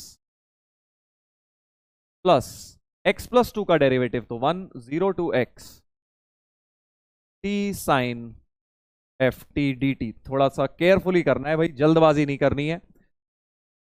okay, अब क्या किया जाए? तो अब मुझे एक चीज समझ आ रही है कि यार ये दोनों टर्म्स को क्लब कर लेना चाहिए, इस वाली को और इस वाली को क्लब कर लेना चाहिए, और इनमें से मुझे x साइन एफ एक्स, इसको राइट ले जाता हूं बेसिकली, ठीक है, और इस इंटीग्रल वाले को लेफ्ट ले आता हूं, तो ये दोनों इंटीग्रल्स क्लब हो जाएंगे। तो इंटीग्रल में तो बड़ा प्यारा सा दिख रहा है, 0 to x sine f t, तो कॉमन आ गया साइन एफ टी कॉमन, या sine f t minus t sine f t, ऐसा हो गया।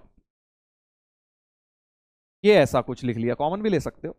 और इसके अंदर जब ये वाला term x sine f x दोनों में से कॉमन लूंगा, x साइन एफ एक्स बेटा दोनों में से क्या किया, कॉमन ले लिया सर, अंदर क्या बचेगा, अंदर बचेगा x plus to minus one, x plus to minus one, x plus one बचेगा, क्योंकि यहां x प्लस टू है और x साइन एफ एक्स तो कॉमन ही ले चुके, तो वन बचेगा इधर से, x plus to minus one को x प्लस वन लिख लिया। ठीक है सर, ऐसा कुछ आ गया, ऐसा कुछ आ गया। अब क्या करें, एक बार और डिफरेंशिएट कर देता हूं मैं अब इसको, क्योंकि इंटीग्रल हट जाएगा। डिफरेंशिएट अगेन, एक बार और लेबनिट्स रूल लगाता हूं, sine f x minus x sine f x, left side तो ऐसा हो गया देखो, और अब राइट साइड में क्या होगा सर, राइट साइड में अब मुझे तीन तीन फंक्शंस दिख रहे हैं, देखो x साइन एफ एक्स, दूसरा फंक्शन, और ये तीसरा x प्लस वन, तो x प्लस वन को एक साथ कर लेता हूं, x प्लस वन को लिख लेता हूं एक्स स्क्वायर प्लस एक्स, ताकि प्रोडक्ट रूल लगाना इजी हो जाए, बस इसलिए कर लिया। और अब डिफरेंशिएट करते वक्त बेटा प्रोडक्ट रूल लगाता हूं, x square plus x constant, sine का हो गया cos f x into f dash x भी होगा, ध्यान रखना chain rule, plus sine f x constant, इसका डेरिवेटिव हो गया 2x plus one, 2x plus one हो गया सर।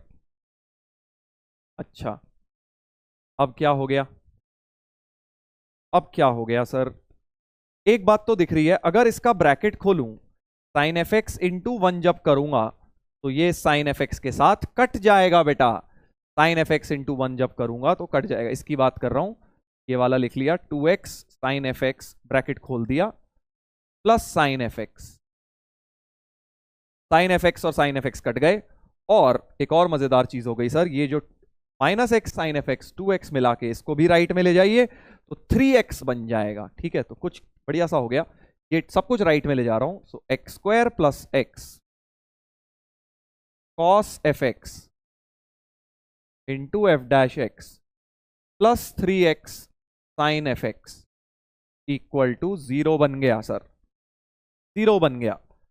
अब क्या बनाना है, देखो सबसे पहले तो एक x तो कॉमन आके कट ही जाएगा, इनमें से भी एक x कटेगा, तो x plus one cos f x f dash x plus 3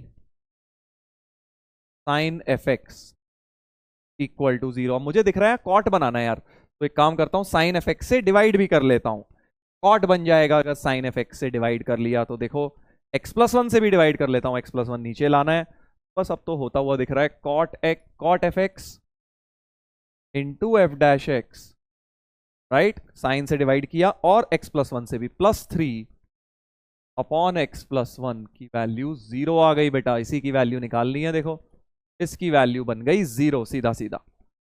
Leibniz rule का स्ट्रेट फॉरवर्ड क्वेश्चन हो गया ये, लेबनिट्स रूल इसमें लग गया। देख लीजिए। इंटीग्रेशन में बेटा एक बार तुम्हें चमकने लगेंगे ना तो चीजें इजी लगने लगेंगी, उतना टफ नहीं लगेंगे क्वेश्चंस। चलो अगला सवाल आ गया, ब्रेन टीजर नंबर 46। तो ये भी लेबनिट्स रूल का ही दिख रहा है। अब ये होमवर्क में कर लेना यार। अब मैं बार बार सेम तरह के क्वेश्चंस बन रहे हैं, होमवर्क में करना, ट्राई नहीं होगा तो कल की क्लास में हम डिस्कशन कर लेंगे बेटा इसका, राइट। देख लो, ट्राई करना, क्योंकि थोड़ा सा दिमाग लगाने वाला क्वेश्चन है। आंसर वगैरह मैं सब अनहाइड कर दूंगा। ब्रेन टीजर 46 भी होमवर्क हो गया। तो कुछ कुछ मैं होमवर्क दे रहा हूं बीच में, तो करना जरूर बेटा, और जो नहीं होंगे कल हम डिस्कशन करेंगे ही उनका। अगला सवाल आता है ब्रेन टीजर नंबर 47। 47 नंबर, 0 से 1 all real continuous function satisfying 0 to 1 FX. हाँ ये बड़ा प्यारा क्वेश्चन है, केयरफुली इसको देखना, क्योंकि बेटा इसमें क्या है, लेबनिट्स रूल का तो देखो कोई काम नहीं है। लेबनिट्स रूल का कोई काम क्यों नहीं है सर? क्योंकि इसमें कहीं लिमिट में एक्स की एक्स स्क्वायर की टर्म, वेरिएबल टर्म है ही नहीं, लिमिट तो कांस्टेंट है। अब सर लिमिट कांस्टेंट में आपने बताया था कि हमें क्या करना चाहिए, जनरली ए बी कांस्टेंट के लेके करना चाहिए, बट अब इसमें कैसे करूं? क्योंकि अगर मैं इसको कांस्टेंट ले लूंगा और इसको भी कोई कांस्टेंट सी ले लिया, करूंगा क्या फिर? के इक्वल टू 1/3 प्लस सी बन गई, कोई इक्वेशन फॉर्म नहीं हुई बेटा। नहीं तो फिर जनरली क्या होता था ऐसे क्वेश्चंस में, हमें फंक्शन मिल जाता था, f x equal to x plus के पहले आ गया था, राइट। बट ये उस टाइप का क्वेश्चन भी अब नहीं है। तुम समझ गए ना किस टाइप का कह रहा हूं? कांस्टेंट बनता है फिर हम उसको इंटीग्रल के अंदर ही यूज कर लेते हैं। आज किया था हमने एक क्वेश्चन, अगर याद नहीं आ रहा है तो एक बार दिखा देता हूं आपको। ऐसे तो आ गया होगा यार, क्योंकि तुम लोग मेंस में भी करके आए हो, वैसे क्वेश्चन मेंस में भी आ रहे हैं आजकल।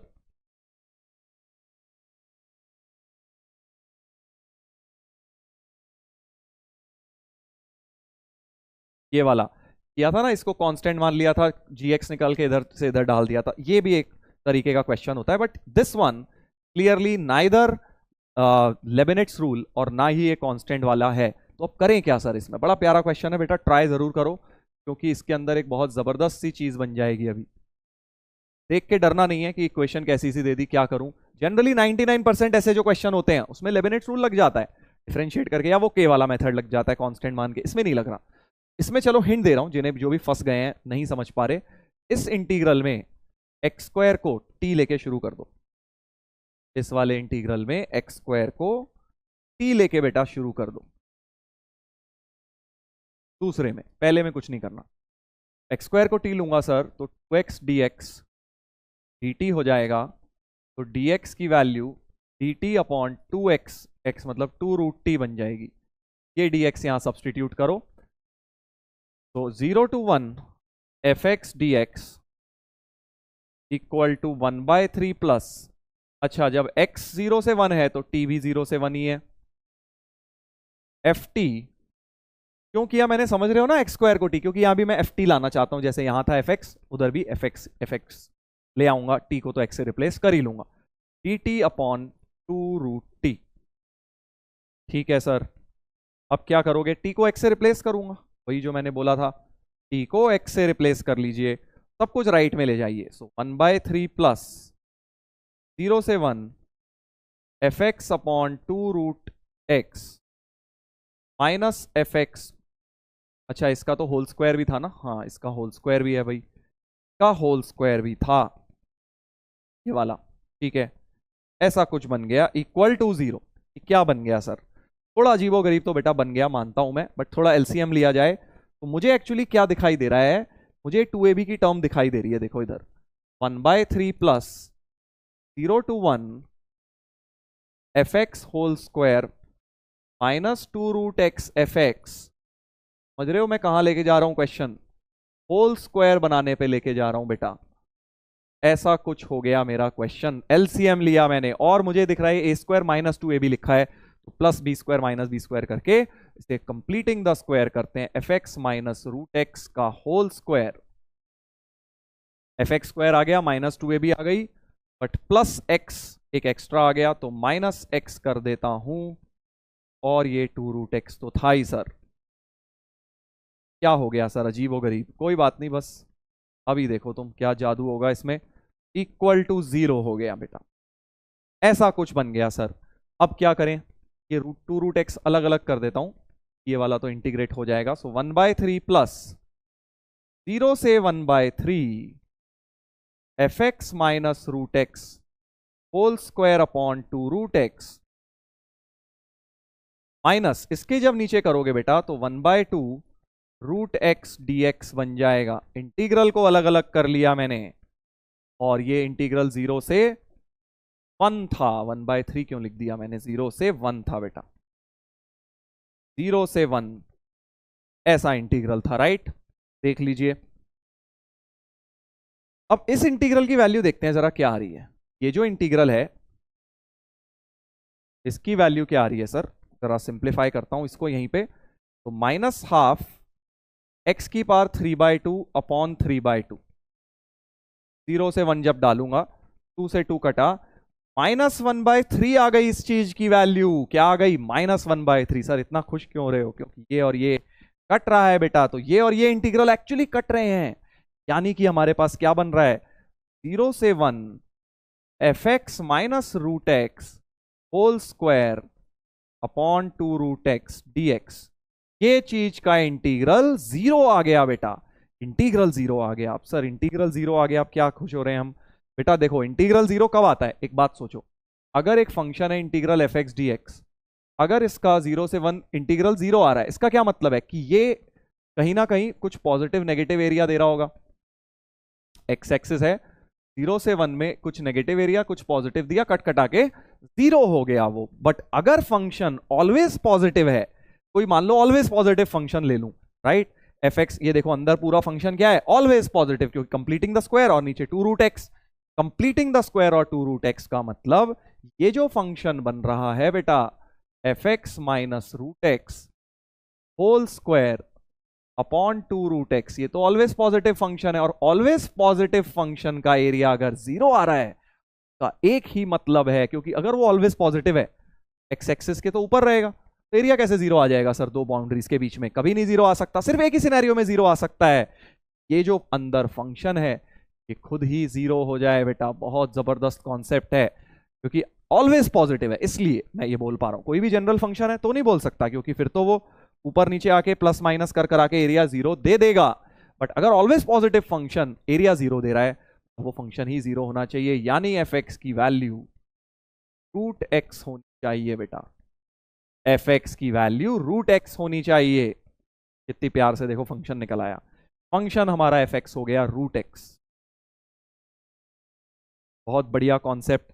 सर 1/3 नहीं कटता तो ऐसे नहीं बेटा, क्वेश्चन को चेंज नहीं कर सकते, क्वेश्चन दिया हुआ है वही सॉल्व करना है, वो उसका कॉन्सेप्ट वही लग रहा है इसलिए वो कट गया। तो ये इंटीग्रल 0, इसका मतलब फंक्शन 0 यानी एफ एक्स रूट एक्स हो गया। बस f1/4 का रेसिप्रोकल निकालना है। f1/4 क्या हो जाएगा सर, रूट 1/4 हाफ, यानी रेसिप्रोकल हाफ का हो गया 2। आंसर हमारा इस क्वेश्चन का क्या हो गया है, 2 हो गया है बेटा। बहुत प्यारा क्वेश्चन लगता है मुझे, क्योंकि जबरदस्त कॉन्सेप्ट है, इसमें कोई लेबनिट्स रूल नहीं, कुछ नहीं, सिंपल सब्सटीट्यूशन के थ्रू हम चले तो ये भी इस तरह के भी बन सकते हैं। ये अलग अलग लेवल्स ऑफ थॉट हैं। देखो एक थॉट का लेवल है डायरेक्ट लेबनिट्स रूल, जहां एक्स की टर्म दिख रही है लगा दिया, खट से अपना आंसर आ ही जाएगा क्वेश्चंस का। दूसरा है कि भाई जब कांस्टेंट लिमिट्स हो तो आपको ए बी सी लेके शुरू करना होता है, वैसे क्वेश्चंस भी तुमने आज के लेक्चर में भी मैंने तुम्हें कराए और तुमने मेंस में भी वैसे करे होंगे। तीसरा लेवल है ये कि जब ना तो एबीसी चल रहा है ना लेबनिट्स रूल चल रहा है, तो हमें कुछ ना कुछ कर के हमने एक पॉजिटिव फंक्शन का एरिया 0 लिख दिया, वहां से भी हमें मिल सकता है कुछ क्वेश्चन। तो डेटा ऐसा दिया है इसीलिए बन गया, वरना तो सॉल्व ही नहीं हो पाता ना। 1/3 की जगह तुम कहो सर 1 हो जाता, फिर क्या होता, फिर तो नहीं कर पाते सॉल्व, क्योंकि डेटा बड़ा लिमिटेड है। इक्वेशन दी हुई है हल्की फुल्की सी और फंक्शन निकाल दिया हमने उसके थ्रू, तभी पॉसिबल है अगर ये डेटा था। चलिए, तो ये एक जबरदस्त ब्रेन टीजर से हम लोग क्लास को कर रहे हैं खत्म आज की कॉन्क्लूड। तो बच्चों आज जो मैंने क्वेश्चंस कराए हैं, जैसा कि मैंने पहले बोला, ये मत सोचिएगा इजी था टफ था, क्योंकि अब तुम्हारा वो लेवल नहीं रह गया कि तुम इजी टफ कैटेगराइज करो, तुम्हारा वो लेवल हो चुका है क्योंकि तुम पढ़ चुके हो। तुम्हारे को क्या करना है कि अपने को ये देखना है उस टाइम के अंदर हम सही कर पा रहे हैं एक्यूरेटली या नहीं। अगर ऑप्शन थे एबीसी और हम एबी निकाल के खुश हो गए तो हम गलत कर रहे हैं बेटा। एग्जाम में कोई बताने नहीं आएगा, हमें अभी से ये हैबिट डालनी है। एक्यूरेसी बहुत इंपॉर्टेंट है। देखो जेई के पेपर में एक्यूरेसी सबसे इंपॉर्टेंट खेल होता है, क्योंकि आपको कोई स्टेप मार्किंग करने नहीं आने वाला यार। तुम खुश हो रहे हो, 4 ऑप्शन सही थे, तुम 3 निकाल के खुश हुए जा रहे हो। तुम्हें तो चारों निकालने थे यार, तब जाके मार्क्स मिलते फुल, राइट? 3 निकाल के कुछ नहीं होने वाला। या इंटीजर टाइप आ रहा था, 9 की जगह 10 लिख दिया, माइनस में मार्क्स मिलेंगे। तो हमें यह बात समझनी है कि क्या हम लोग एक्यूरेसी के साथ एंड टाइम के अंदर क्वेश्चन सॉल्व कर पा रहे हैं। If yes then you are on the right track, if no मतलब हमें उस तरफ मेहनत करनी है। सिंपल पॉइंट एजेंडा रखो अपना। अब जैसे जो मैंने ब्रेन टीजर दिए हैं, ये मत सोचना इजी है टफ है। तुम अपने आप को हर क्वेश्चन के लिए 4 से 5 मिनट दो, क्या उसके अंदर तुम एग्जैक्ट आंसर मैच कर पाए। बिल्कुल ऑब्जेक्टिव बोल रहा हूं, यस और नो। इफ यस तो तुम्हारा सही है, नो 5 मिनट के बाद 6 मिनट लग गया तब भी आप नहीं मानेंगे, क्योंकि तुम एग्जाम में उसे छोड़ दोगे बेटा। 5 मिनट के बाद नहीं करोगे, तुम पैनिक हो रहे होगे, तुम अगले क्वेश्चन पे आना चाहोगे। इसलिए आप एग्जाम पॉइंट ऑफ व्यू से अब टाइम बाउंडेड प्रैक्टिस करेंगे, बहुत इंपॉर्टेंट है बेटा। चलो बच्चों, तो आई होप आपने आज का सेशन एंजॉय किया। जो होमवर्क दिया उसको कंप्लीट कर लेना, और मेरी तरफ से तुम सभी बच्चों को बेटा मैसेज #IIT फोड़ना है। सब में कैपेबिलिटी है यार, बस अब देखते हैं ये है कि लास्ट तक कौन लगा रहेगा इस रेस में, और वही बेटा सक्सेसफुल होने वाला है। चलिए, तो on that note thank you. मिलते हैं कल के लेक्चर में, जहां हम ब्रेन टीजर्स जो अपने होमवर्क वाले हैं वो डिस्कस करेंगे कल की क्लास में। उसके बाद अगले वाले में हम PYQs पे पहुंचेंगे, ठीक है? और कुछ ब्रेन टीजर्स भी करवाऊंगा आपको कल, पूरा ब्रेन टीजर से रिलेटेड डिस्कशन होगा। Thank you everyone.